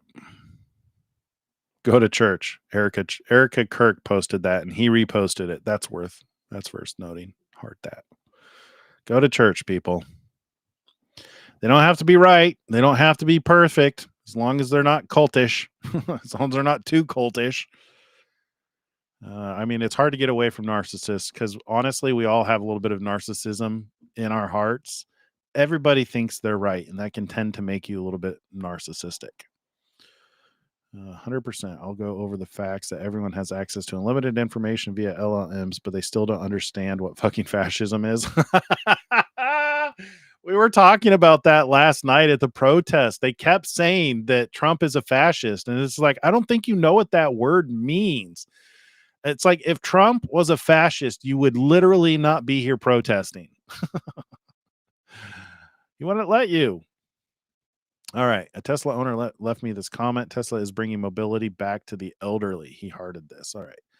We're in our early 70s, diminishing eyesight, slowing reflexes, and heightened anxiety, anticipating having to drive. Traded our 23 Outback Touring for a 26 Model Y long range with full self-driving. Love it. We live in the very busy, ever-changing Las Vegas Henderson Valley. Hardly ever have to intercede. This is a new lease on life for us. Can't wait for V14 to make it even better.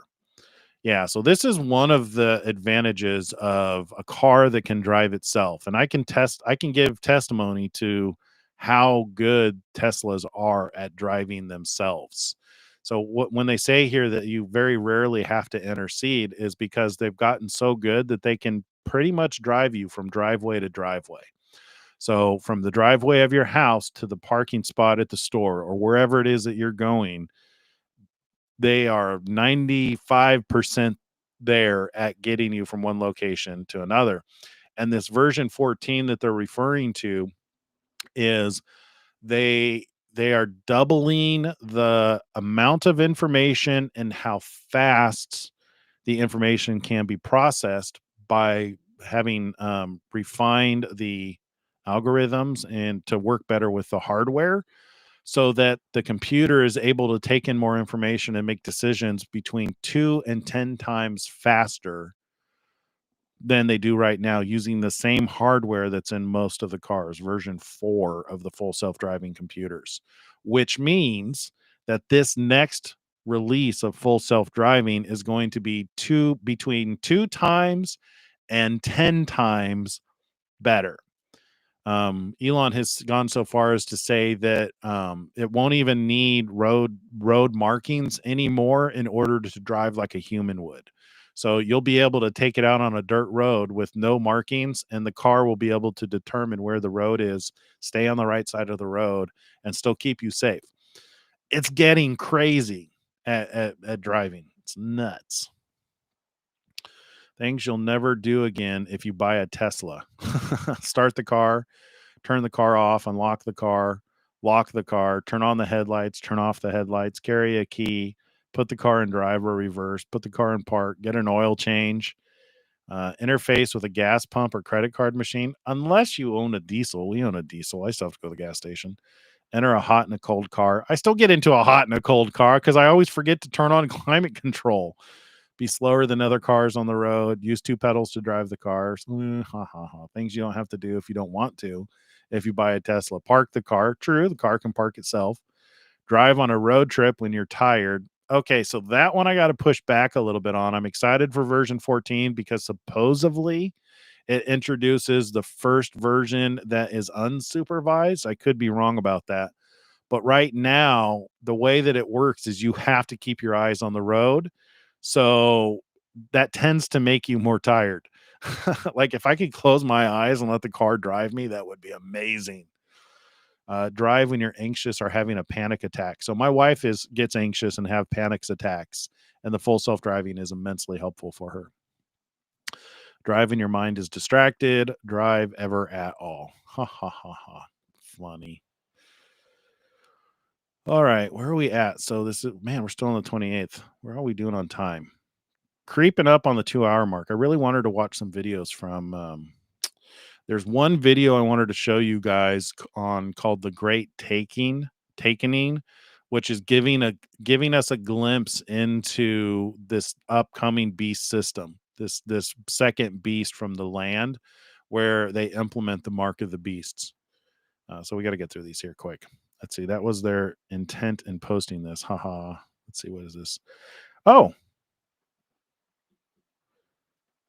Stephen Miller is a fascist. So what do you think they posted this? Stephen Miller is a fascist because you're a fascist. What? They want you dead. That's it. There's no sugarcoating it. Every statement like this is an incitement to violence. That was their intent in posting it. Oh, okay. So they want Stephen Miller dead. That was their intent in posting it. 100%. Yeah. Okay.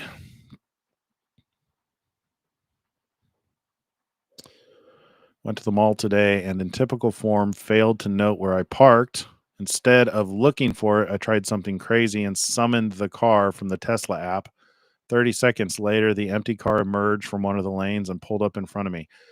Yeah, I wish my car had summon. our car does not have summon yet. We have two Teslas. One is too old to have it, and one is too new to have it. But I hear it's amazing. This works very well in a surface parking lot. In a multi-level garage where it's most useful, you're going to have to be extraordinarily frustrated. Elon says not for long. Man, I really want smart summon in my car. It just works. You can summon your Tesla from your phone. Went to the mall today. Yeah. Looking forward to that. Let's see. Got called a racist. Honestly, who cares anymore? I certainly don't. That word has been overused to the point of losing all meaning. Exactly. Yep. Something about open world games feels fascist. Everything is fascist if you're retarded enough. Elon is a troll. Both of them are troll. This is trolls. This is what I mean by fire from the mouth, fire from the post. Community notes for the win. Is this the Elon thing? The Epstein thing? Yes, I already read about that. All right, where are we at on the timeline? Okay, so the 27th. We're getting close. Don't want to read about Grok. We know Grok is amazing. Good question. What's the question? James Comey and I were charged with the exact same crimes. Why did 29 heavily armed FBI agents storm my home at 6 a.m. to arrest me after tipping off CNN, while James Comey still has not voluntarily surrendered for his arrest and has until October 9th to do so? Roger Stone. Yeah, I remember that. Good question. Yep. There is a moral panic around killing your former employees. What?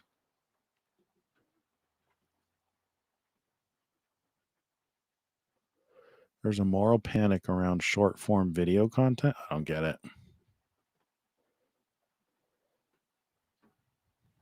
Huh. I don't get that one.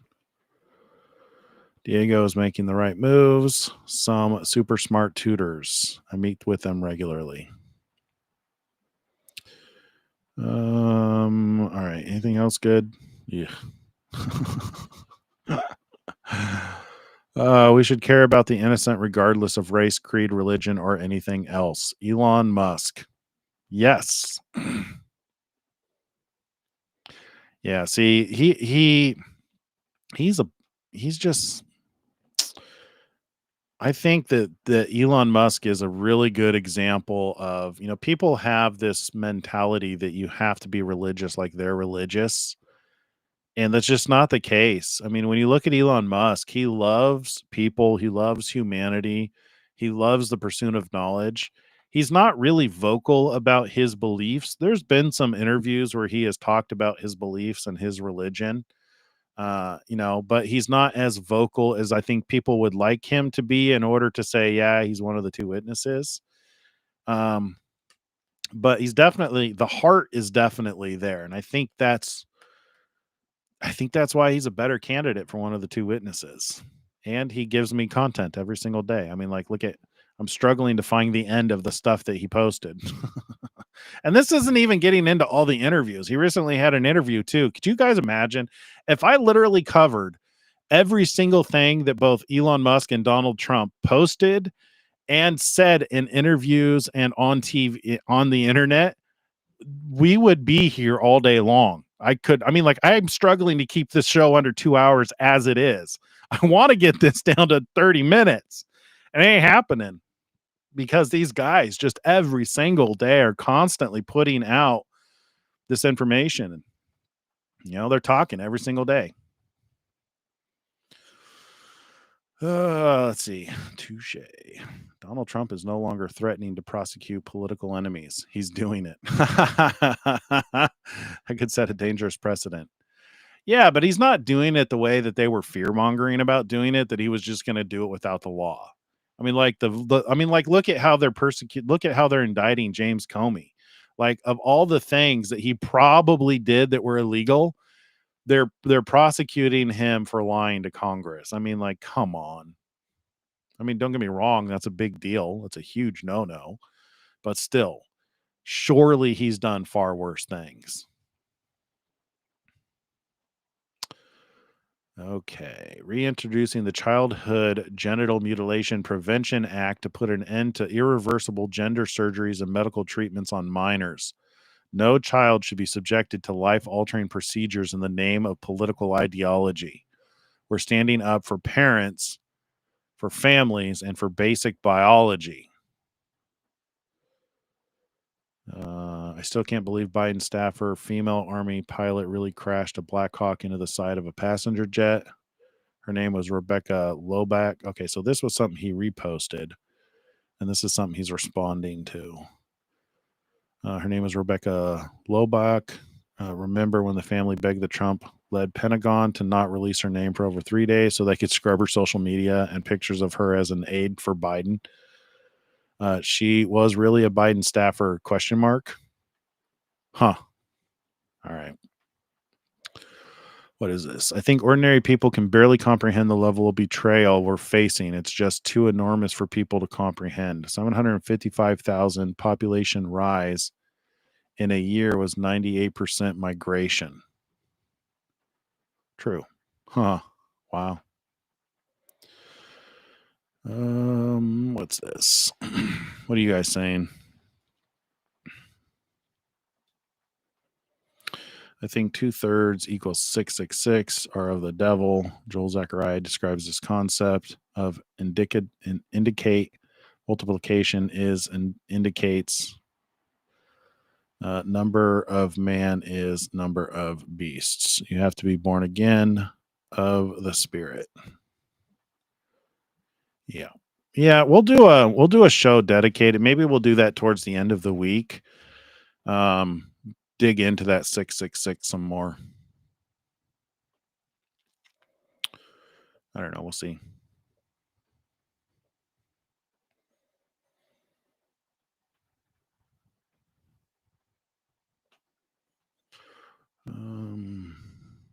Oh, you know what?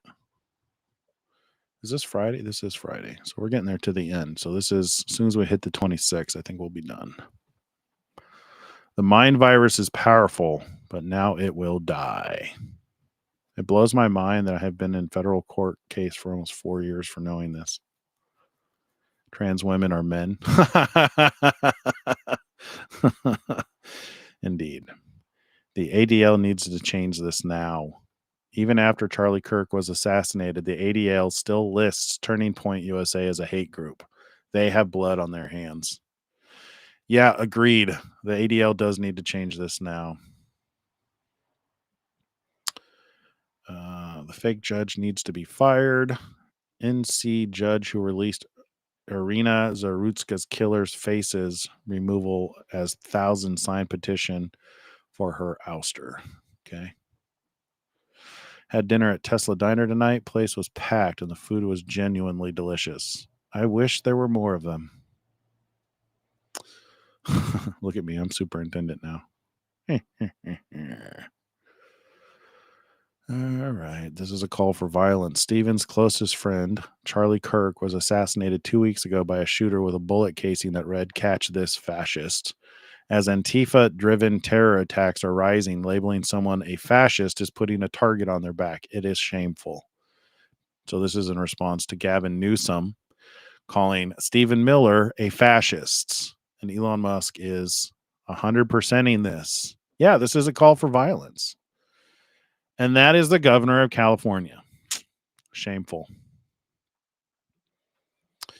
All right.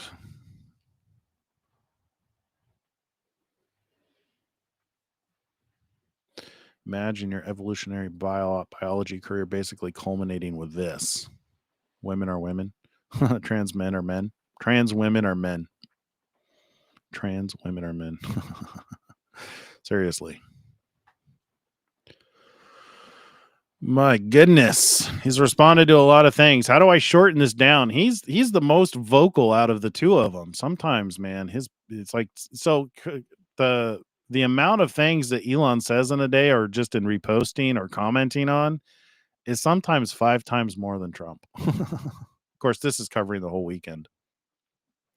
Shame on Sky News for this utterly misleading headline. Anyone pushing this false narrative deserves complete contempt. Epstein tried to get me to go to his island and I refused, yet they named me even before Prince Andrew, who did visit. Yeah. Starship is real and no AI was used in designing it. Not AI. That is cool.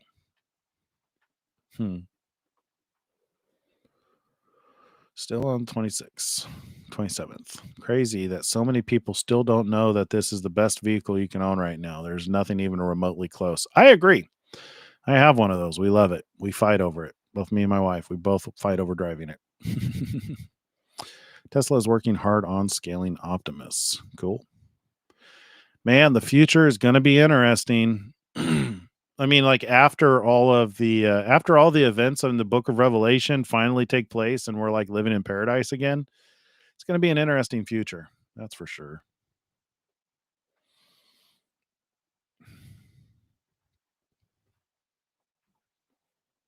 All right. We are finally on Friday. So what I want to show you guys before we go, because we're at the 2-hour mark right now. Let me go find the video. I got it queued up around here somewhere. It's called The Great Takening.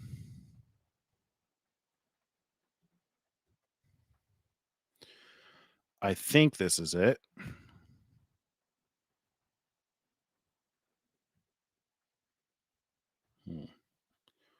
Darn it.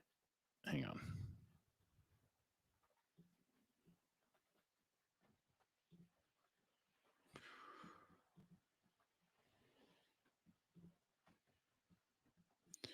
All right.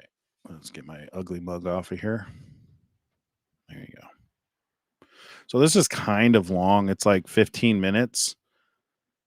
I think will be let me know if it gets too boring, but I think this will keep you engaged the whole time as you listen to this guy. We'll just see how it goes. I was doing some late night reading on the financial system and the risks it might face, and I came across something I hadn't heard of before. A book. It's called The Great Taking. At first I thought it was just another alarmist take on the economy, you know, the type doomsday scenarios, conspiracies, the usual stuff. But something about it felt different. This wasn't some internet rant or unhinged blog post. The author, David Webb, isn't some random person on the internet. He's a guy who spent decades deep inside Wall Street, managing billions, working with hedge funds, investment banks, even former Treasury secretaries. So he's been on the inside. And what he's saying, it's chilling. He claims there's been a quiet, calculated shift in our financial system over the last few decades. A legal structure set up that, if triggered, could allow all financial assets to be seized. I'm talking about your stocks, your bank deposits, your retirement accounts. The craziest part, according to Webb, it wouldn't be theft. It would be completely legal. Now, that sounds crazy, I know, but the more I dug into it, the more it started making sense, from how our assets are held, to the role of clearinghouses, to the language in the Uniform Commercial Code. It all lines up. And that got me thinking, what would it actually look like if this so-called Great Taking actually happened? Not in theory, not in some vague end time scenario, but in our real world right now. So I started sketching it out, how it could unfold, how it might be triggered, and what the average person might experience. What you're about to hear is a fictional story, but every element in it, the infrastructure, the laws, the loopholes, is based on real things that exist right now. It's a what if, but maybe not as far-fetched as it sounds. So buckle up. Here's how the Great Taking could actually happen. Imagine this. It's a Tuesday, just another day on Wall Street, but somewhere in the background, deep inside a back office that most people have never heard of, someone notices something weird. This guy, Bob, he works in IT for a large clearinghouse, one of those entities that sits between your broker and the actual market, the kind of place that handles trillions of dollars in trades but never makes the headlines. They're doing some routine maintenance on the system when Bob notices a dormant line of code buried deep in the settlement protocols. It's not even really It's labeled dormant. something It's like blatant. emergency continuity override. To him, that sounds unusual, so he digs a little deeper. Turns out this line of code is tied to a series of protocols that were added after 2008, updated during COVID, and quietly updated throughout their systems.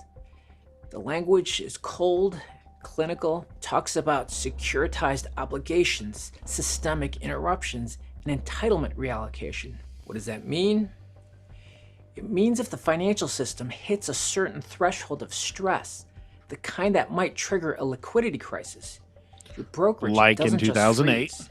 Your assets can be legally reassigned. Think about that for a second.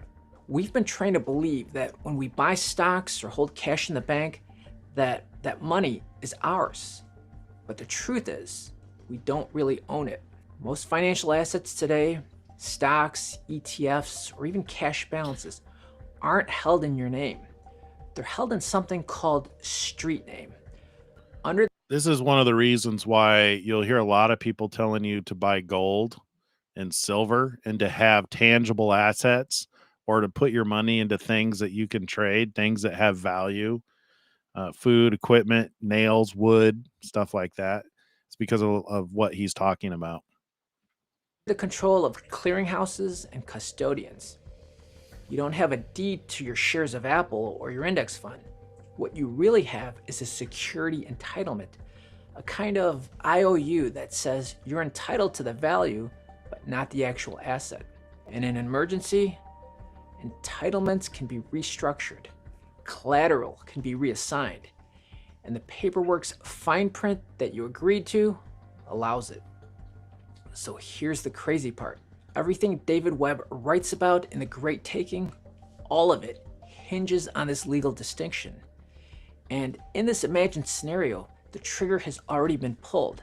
The system is now on a path that very few people understand and almost no one is prepared for. That's where it all begins, quietly in the background.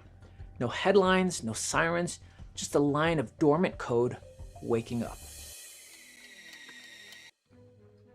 Now, imagine a few weeks go by. Nothing seems out of the ordinary. I'm not sharing this to fearmonger or make anybody afraid. Like, don't get me wrong in sharing this. The reason I'm sharing this is because it illustrates that the Bible is real, that the prophecies are really coming to pass. And I hope that you can see that this is indicative of the coming beast system, that second beast, where you can't buy or sell unless you have the mark of the beast. Now, I don't think it's a microchip.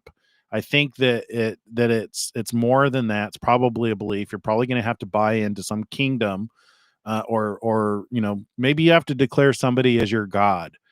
That's entirely possible. That was something that was consistent with the seven churches in the book of Revelation. All seven churches, one of the things they had in common is they had to once a year declare that Caesar was their god.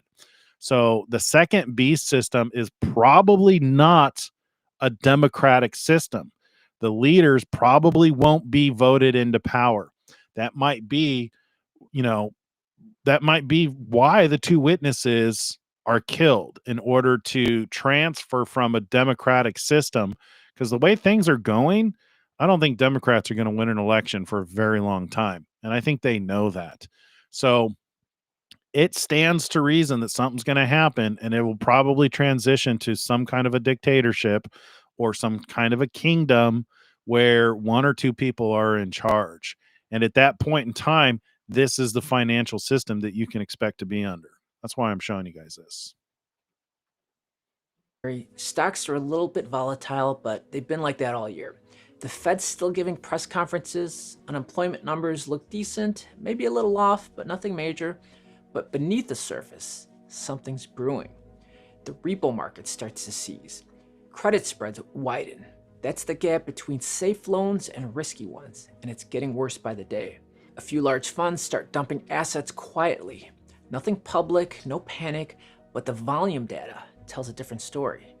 The smart money is running for the exits. The media doesn't say much, just a few vague headlines. A little turbulence, some stress in the credit markets.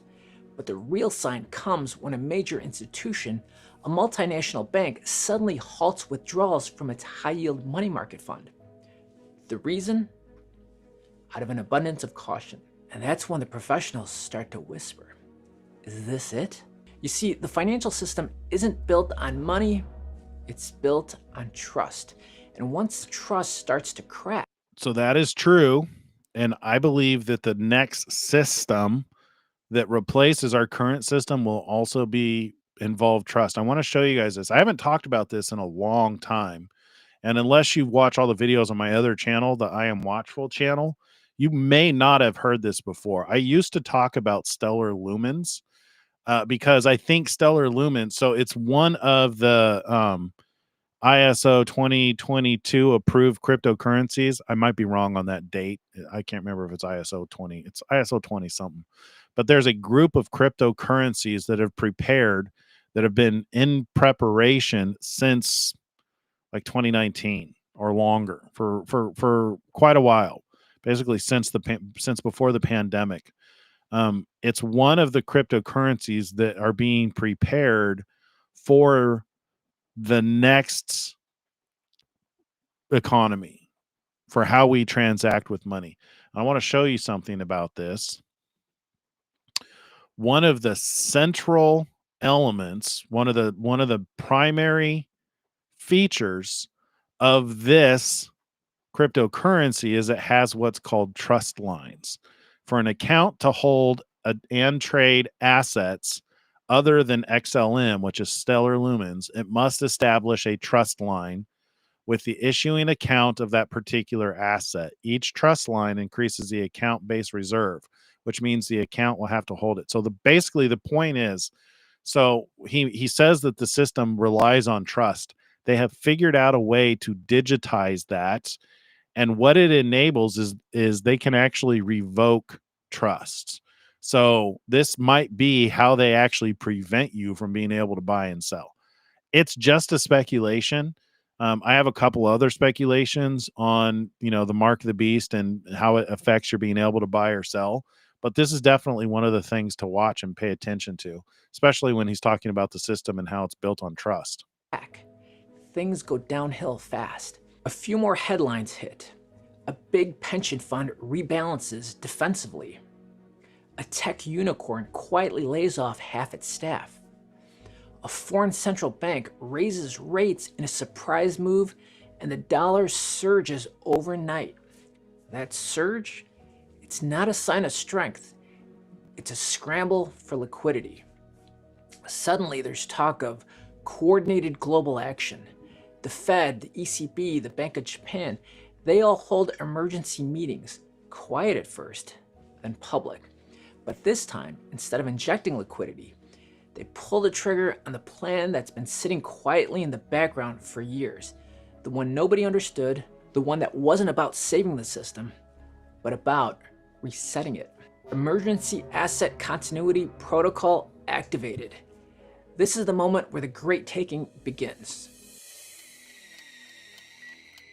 Another lockdown. Starts out slowly, quietly. Some people wake up and see longer than usual wait times on their banking apps. Others notice a missing balance in their brokerage account. Just a blank line from where the number should be. Then a notice appears. Temporary maintenance. Please check back later. Most people don't panic, not at first. The language is subtle, such as we're enhancing security, temporary restrictions due to high transaction volume.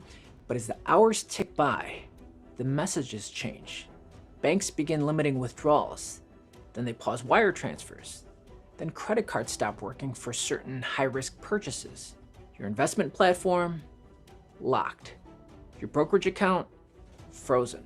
Your retirement account, it says something like, under resolution review by an institutional custodian.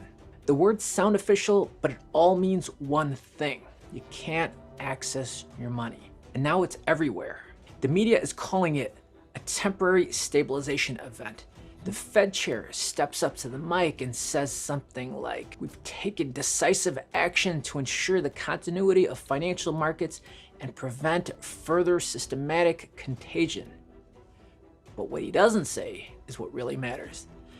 that under this emergency protocol, assets held through clearinghouses, custodians, and brokerage platforms are no longer yours. Not because someone stole them, not because of a hack, but because the system was designed to allow this. You were never the legal owner to begin with. You were a beneficial claimant holding a placeholder, and in an emergency, that placeholder just got reassigned. Stocks pledged as collateral. Bonds reallocated to counterparties. Cash converted into CBDC credits, programmable, trackable, and limited in where and how you can spend them. There's no vote, no warning, just a statement that this is necessary to preserve order and protect the integrity of the system.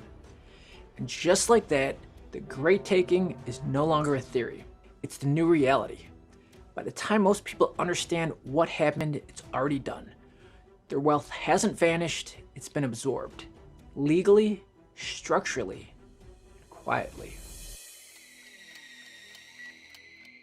After the lockdown comes the restructuring. The panic, it fades surprisingly fast. Not because people are okay, but because they have no choice. Within days, the Treasury, the Fed, and a few handpicked private firms roll out the solution. They call it the Federal Stability Credit. It's a central bank digital currency, a CBDC, and it's issued automatically to every citizen. Not cash, not a dollar you can hold. It's a programmable credit tied to your phone, your ID, and maybe your tax profile. It comes with limits though, where you can spend it and how fast you need to use it and what it can be used for. It can be paused, adjusted, or revoked. In the rollout, it's marketed as a lifeline. No more financial uncertainty, no more risk. Your money is safe because it's now part of the system. The message is clear. You'll own nothing.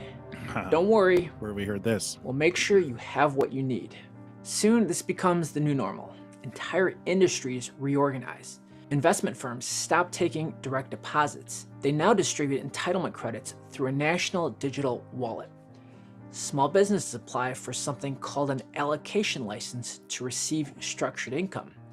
And traditional banks, they've been rolled into something called the National Collateral Management System. The stock market still exists.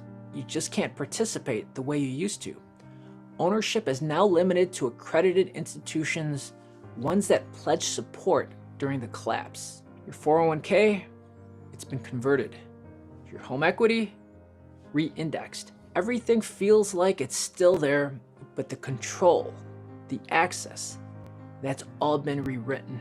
And here's the part that no one says out loud. It wasn't stolen. It was taken back by the system that always Render to owned it. Caesar just the didn't thing know it that until belongs now. to Caesar. This is the new economy, not capitalist, not socialist, something else entirely. One where ownership is a privilege, not a right. And for most people, that privilege is gone. I know what you might be thinking. This sounds like science fiction. But here's the uncomfortable truth. Every single mechanism in that story already exists. Yep. The legal shift from ownership to entitlements, that happened years ago. The infrastructure. Yeah, this is something that I've followed for the last 8 or 9 years. I don't really talk about it a whole lot. And I don't show you this to make you afraid because I honestly don't think this is going to happen for probably 3 years. I think that this is what it's going to be like when the 2 witnesses are killed and we transition to this new world system. But the reason I share this is so that you're aware that these systems are in place. And it gives you time. You've got, I think you have 3 years. I could be wrong about that. I know everybody's always thinking that, the collapse is tomorrow or the rapture's tomorrow. Everybody's got something happening tomorrow. Probably the only guy telling you it's probably in 3 years. But yeah, this is why I share this. This came up earlier and I thought, this would be interesting to share. Structure for CBDCs already being tested by central banks in over 100 countries. Yep. Emergency powers to seize or reassign collateral, they're baked into modern financial law. You just have to know where to look. And the trust we put in the system, it only lasts until it doesn't. Look, I'm not saying the Great Taking will unfold exactly like this or even happen for that matter, but I am saying that the author, David Webb, has raised some serious concerns. Concerns that deserve to be taken seriously. He's not a blogger, he's not a YouTuber, he's a Wall Street veteran who's seen behind the curtains. And what he's describing isn't a conspiracy, it's a structure that only becomes dangerous when the right crisis comes along. So maybe the story is fiction, but the systems behind it, the laws, the loopholes, the quiet shifts in language and control, those are all real. And if those systems were ever activated in a moment of crisis, ISO 2022 cryptocurrencies was very public. You'll own nothing, and it won't be by choice. If this video made you pause, made you think, then I hope you'll help it reach others. Hit the like button. There you go. So let me show you something else along that line, so we don't have to be afraid. This. Many of you have seen this before. If you're new to the channel and you've never seen this before, this is the timeline that I'm working from. So this was the Trump administration initially, so prior to 2019 or whenever that Biden, or 2020, or he became, he took office in 2021, right? Yeah, so you've got the Trump administration, so relative peace, lack of inflation started to go up. You have the Biden administration. A lot of that stuff was implemented during this time. Yeah, a lot of it really started getting implemented in this time. I think ISO 2022. Is it ISO 2022? Let me go look it up. I think it's called ISO 2022. ISO 2022 is an international financial messaging standard that serves as a common language for financial services.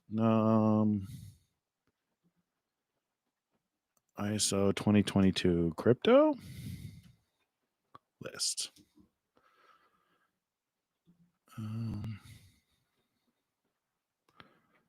Cryptocurrencies associated with ISO 20022.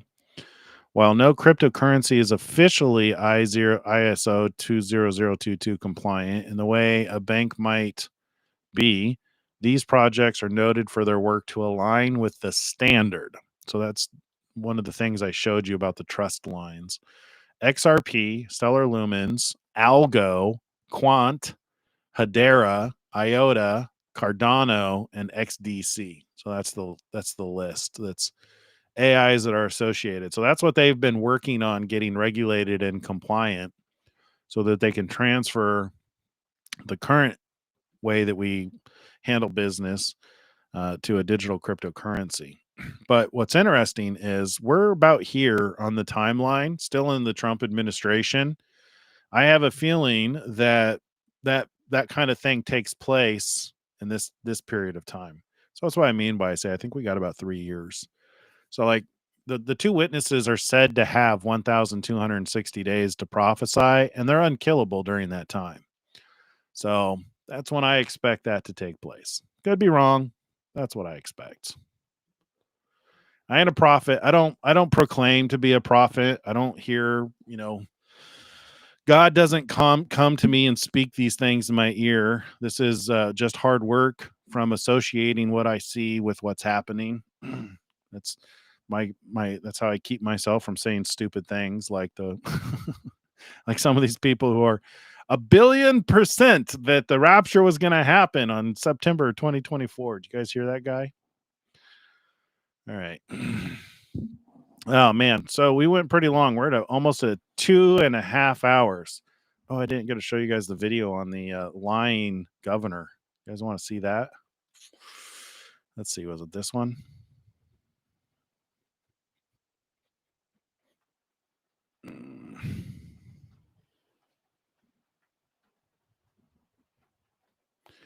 Yeah, here, let's this is one of the guys that I've been watching lately. Where'd it go? Check this out. We'll just start it from the beginning. He gets into this pretty quick. This is related to what we were watching yesterday. In today's episode, Oregon is now suing the Trump administration for sending troops to Portland. Secondly, Mayor Eric Adams has ended his campaign for a second term. And finally, there are more additional details about the suspect behind the mass shooting at a church in Michigan. And all these stories will show you what both sides are saying and then give you the bottom line. Ouch. That was loud. Now we turn our attention to Portland, Oregon, where the president is sending National Guard troops to protect ICE facilities from further Antifa attacks. The president said he would send all necessary troops to protect the city, authorizing full force against domestic terrorism if necessary. 200 members of the Oregon National Guard have been deployed for 60 days, but Oregon's governor and Portland's mayor say the move is unnecessary, and they are fighting back now, filing federal lawsuits and calling the deployment an abuse of power. Correspondent Jonathan Cho joins us live from Portland with the very latest on the ground there. Jonathan, what can you tell us? Hey, well, no sign of any Antifa militants right now behind me, but there was quite a different Notice scene the building is boarded up. right in front of that ICE facility during the so-called direct that's action. plywood because they've destroyed all the windows so far. At least 2 people were arrested for disorderly conduct and assault, and multiple fights and skirmishes broke out in the streets between Antifa and counter-protesters. Hundreds of people showed up for Sunday evening's demonstration, which lasted for more than 8 hours. Officers had to use pepper spray and non-lethal rounds to control this unruly crowd of mostly left-wing extremists who are demanding the closure of this ICE facility. Okay, so bottom line up front, it's a new week, and it's the same old story from Democrats when the president wants to protect federal assets, meaning ICE officers and ICE detention facilities. What do they do as a reaction? They sued the Trump administration. That's exactly happening. And guys, there's so much information now in our political landscape. It's so important for you to be able to do your own research. And the only way you're going to do that is by seeing what both sides are saying. And that's why I have ground news here on the screen as it pertains to this particular story. When I read the news, one cool thing about ground news is it pulls in all of the articles. And if you just read the headlines from these articles, it kind of tells you what the narrative is. Now, we're just looking at the articles that lean left for right now. As an example, some are just saying, hey, Oregon decided to sue the Trump administration. Others are saying that he didn't even consult with them. Others are saying it's a threat. Other articles are saying that Portland will fight back against this. Obviously, others are questioning his authority and mocking the president. So when you put all that together, you could kind of see the narrative from left-wing media as it pertains to this story. Now, before I show you what the right is talking about, let's hear more about how Portland is reacting to this move from the president. There is no word yet on when the troops the president has called for will arrive in Portland, but the protesters are already there in numbers. Hundreds showing up outside the city's ICE facility last night to make clear their anger at the idea that troops are, as President Trump said over the weekend, needed to protect ICE facilities from what he labeled domestic terrorists in a city he called, quote, war-ravaged Portland. There was little confrontation last night with large numbers of federal agents deployed to face down the protesters and to escort vehicles in and out of the facility. 2 arrests were made. Officials in Oregon have filed a lawsuit to stop the troop deployment, saying it breaches the Constitution and could in fact cause rather than prevent violence. The president's actions today only serve to further divide us as a nation, as a community, under the guise of caring about public safety. When the president and I spoke yesterday, I told him in very plain language that there is no insurrection or threat to public safety that necessitates military intervention in Portland or any other city in our state. That's a lie. Yeah, see, the interesting thing is we have to get into the mind of these Democrat leaders. And we have to understand their history and their behavior over the past decade as it pertains to Trump. They would rather deal with crime in their city and let it go untethered as long as it doesn't give Donald Trump a win. Yep. Think about that. They'd rather tolerate their neighbors being terrorized by criminals, American citizens who are criminals, including illegal aliens that are criminals. They'd rather allow that to happen than to give the president a win. That's why they allow Antifa to do what they do. That's right. Here, I got another one to show you too. Where is he? This is another guy I like to watch. So he's been covering this for the last 100 days. What's a good one? Let's watch this one. So this is TSPLY on YouTube. He's actually been covering the protests in Portland for the last 100 days. He's got some really good commentary on that. And not one time has any Oregonian ever said, you know, we need to fix up Portland. We need to send troops. We need the president to help us. No. Actually, it's quite the opposite. It's because of one person. One person was asking for help, calling 911, actually went down to the protesters and said to please stop. Turn it down! We the people need sleep! So that one person went on to sue the city because she was calling 911 and not getting help. She lost the lawsuit and this happened. Nightly protest police admitted to us that they have not made a single arrest out there since June 18th. So because she lost the lawsuit, the we were able to windows back see there. that the It's not Portland boarded up police back have there. not been showing up to help out the federal agents. And eventually, President Donald Trump saw our news report. And because of you guys, you kept promoting the videos, you kept commenting, you kept liking, you kept the story alive. President Donald Trump saw all of this, and this is how we got here. It's because of one person, and really because of you guys keeping the story alive. So in this video, we have a lot of updates to dig into. I think you'll find it all very interesting. But before we start the video, make sure to please like the video. It's the #1 way you guys are helping this channel, and it also helps others see the videos as well, such as President Donald Trump and everyone else who doesn't know what's going on right now. President Trump has directed all necessary troops to Portland, Oregon. The number of necessary troops is 0 in Portland and any other American city. And let me repeat that. This is an American city. We do not need any intervention. This is not a military target. The president will not find lawlessness or violence here. Okay, so that was the mayor of Portland saying, you're not going to find any lawlessness here. You're not going to find any violence. We do not need the National Guard. I mean, we can play the tape.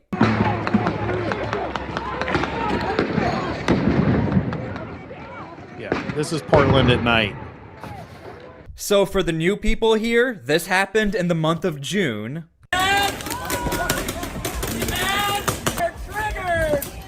Oh, I hate that stuff. I hate it. Oh, they got triggered! This happened in the month of July. Notice all the windows are boarded up now. That happened in August, and this happened less than 24 hours ago. This is what we were covering last night.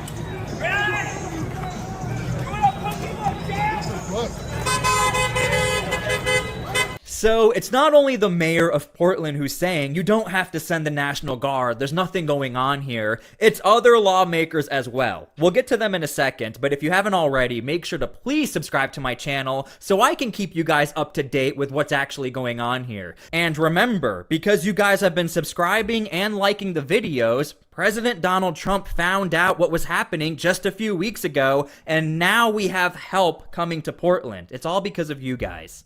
Has any Oregonian ever said, you know, we need to fix up Portland, we need to send troops, we need the president to help us? No, they've told me every single time, we got this. They're not worried about it at all. No, I mean, every city has its challenges and every city has its work to do. Okay, so that was a congresswoman out of Oregon, but I want to show you guys, there are a lot of lawmakers right now coming out of Oregon, to include this senator, who are saying there's nothing going on in Oregon. I mean, check out this video that this senator posted. As you'll see, everything looks peaceful. But I don't think this senator realizes what he just posted.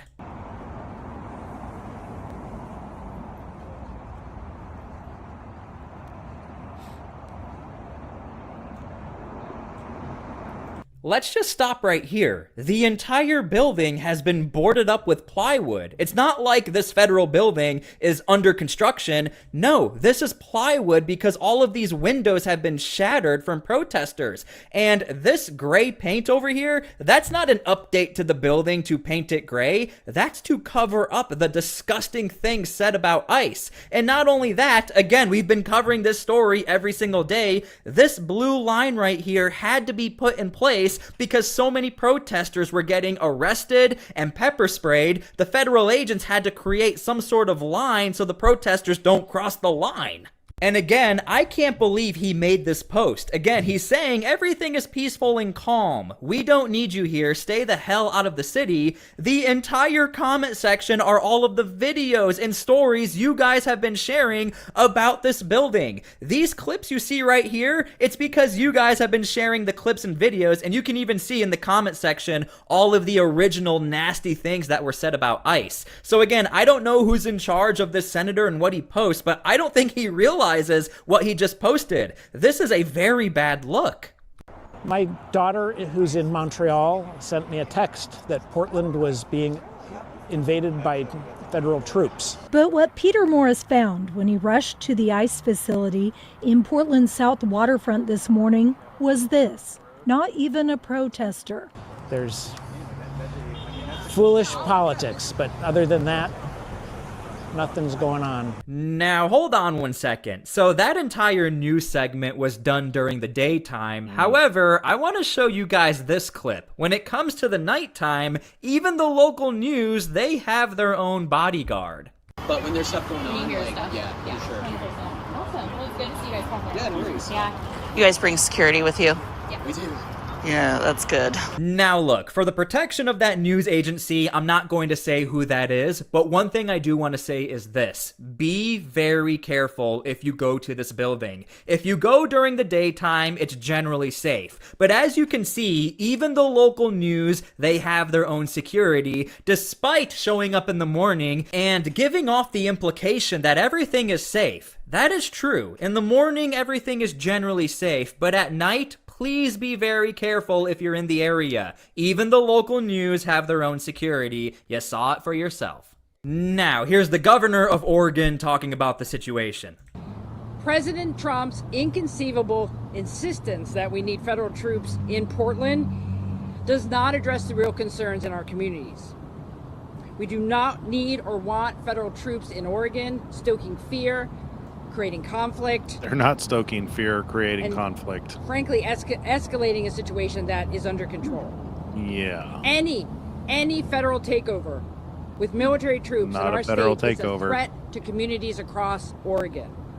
It violates our right to govern ourselves. And by the way, if you're new to this story, the school next to the ICE building, they had to leave because class was about to be in session. All of those students and the building, everybody had to leave because of what was going on in that area. Now, all of the blame was shifted to ICE, but I'm just trying to point out, within that entire area, within the localized zone of the ICE building, there's a lot of chaos right now, and I don't understand why they don't just address it. I mean, even the Portland police chief is in the background, and he knows that the police don't have to show up and have not been showing up to help out the federal agents. It interferes with local law enforcement's ability to fulfill their mission, and frankly, it drains taxpayer resources that could be better spent elsewhere. And by the way, we all agree with that. Portland is a city within the United States of America, and federal taxes, our tax money, is going to the city to beef up security, to help out that building and the federal agents. This could have saved everybody money and time if the Portland police would have showed up. That is the argument from the Trump administration. They don't want to have to do this. We just want help. Yeah. And again, I communicated that to the president directly. Anyway, we're not going to watch this whole thing. I just wanted to show you some of these things. This is what she is clearly lying. One of the reasons I came on last night and showed you what was going on in Portland is so that you can see it's starting to escalate. I mean, they've been there since May, right? They've been there May, June, July, August. We're now in September. Antifa is still there. They've done a pretty good job on destroying that building. It gets violent at night. They've arrested many. They've arrested quite a few people, but the way that they're portraying it ain't true. And Donald Trump is helping people because they asked for help. The National Guard's only being sent in for 60 days. Anyway, we've been going for a long time tonight. You can see, I mean, like we looked at a lot of things. Trump is looking more like the Antichrist than anything. Why do you think that, Tammy? So that's so the Antichrist that you're referring to doesn't exist, right? From when you look at that word Antichrist in the Bible, the story that you've been told is not correct. What you're probably referring to is the little horn who usurps three other horns talked about in the book of Daniel. The Antichrist is not a world leader. It's not a person who goes into the temple and declares that he's God. That is the man of sin, the son of perdition. So you'll have to be more specific on what you mean when you say that he's looking more like the Antichrist and why you think he's looking like the Antichrists. We've gone through tonight and seen how he is sending help in protecting America, sending support where it needs to go. Likewise, Elon Musk is calling out hate groups.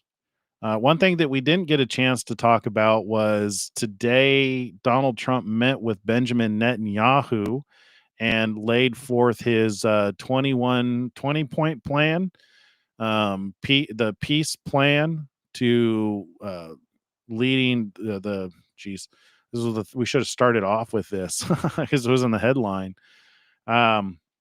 I thought that he would have posted it on Truth Social. I must have missed it. But he posted the plan on whitehouse.gov.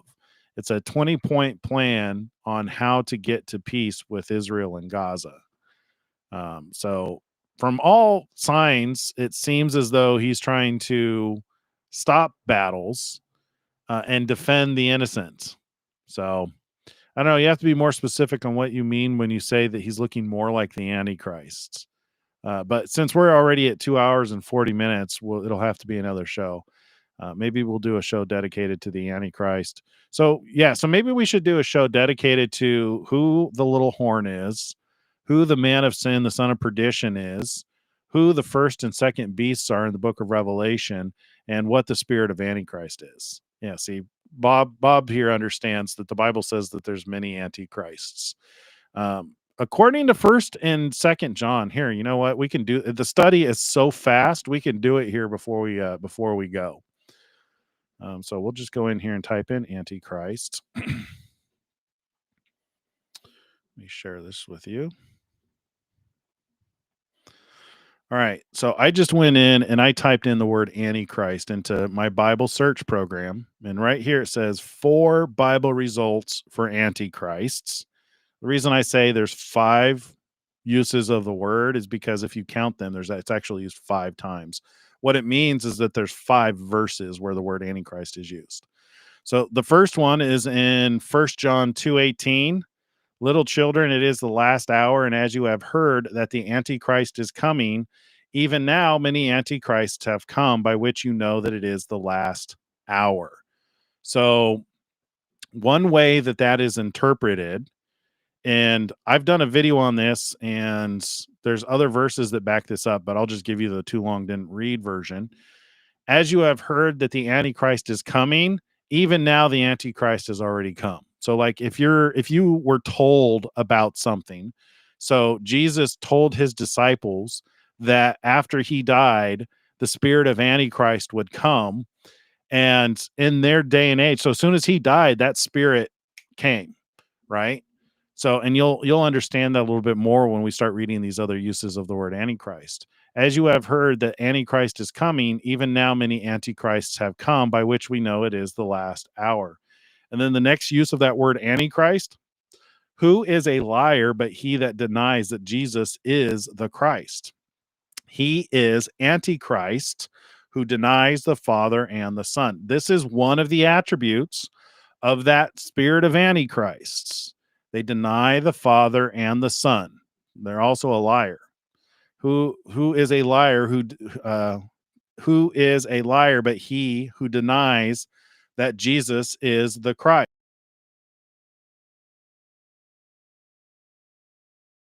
the Father and the Son. So there's Christ right there. Oops.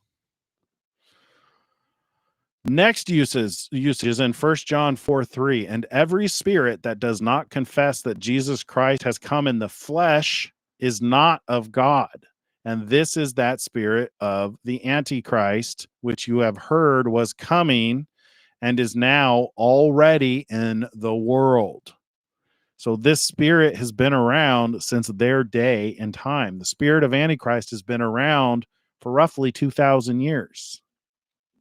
And it has specific attributes: denies that Jesus is the Christ, denies the Father and the Son, and every spirit that does not confess that Jesus Christ has come in the flesh. This is that spirit of Antichrist, which you heard was coming.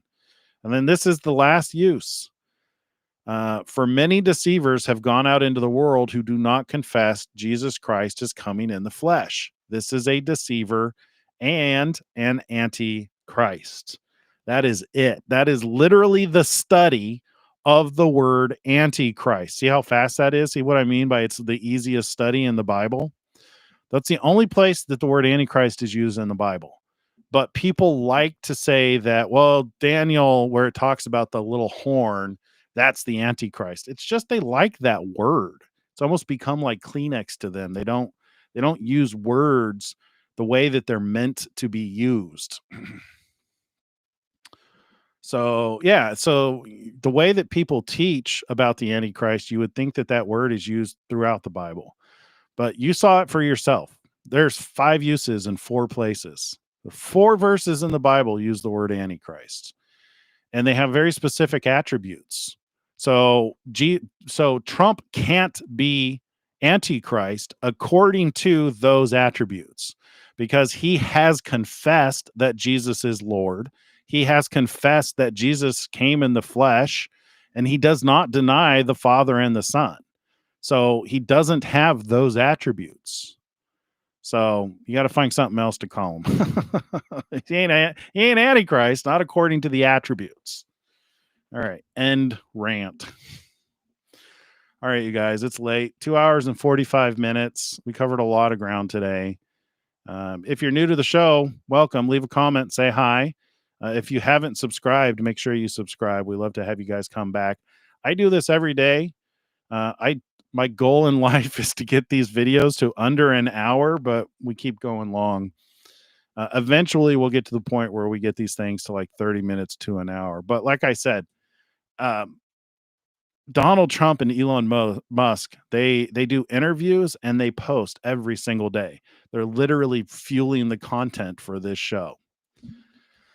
So if they stop doing that, then I can mark one or both of them off the list as being the 2 witnesses. Because if they shut up for even, a couple of weeks, like if they stop talking for a couple of weeks, we're going to have to figure out what happens to the counts. Because the count is, according to Revelation 11, they prophesy for 1,260 days. We are on day 252 and they haven't shut up. So there you go. All right, you guys. God bless you guys. Shalom, shalom. See you tomorrow.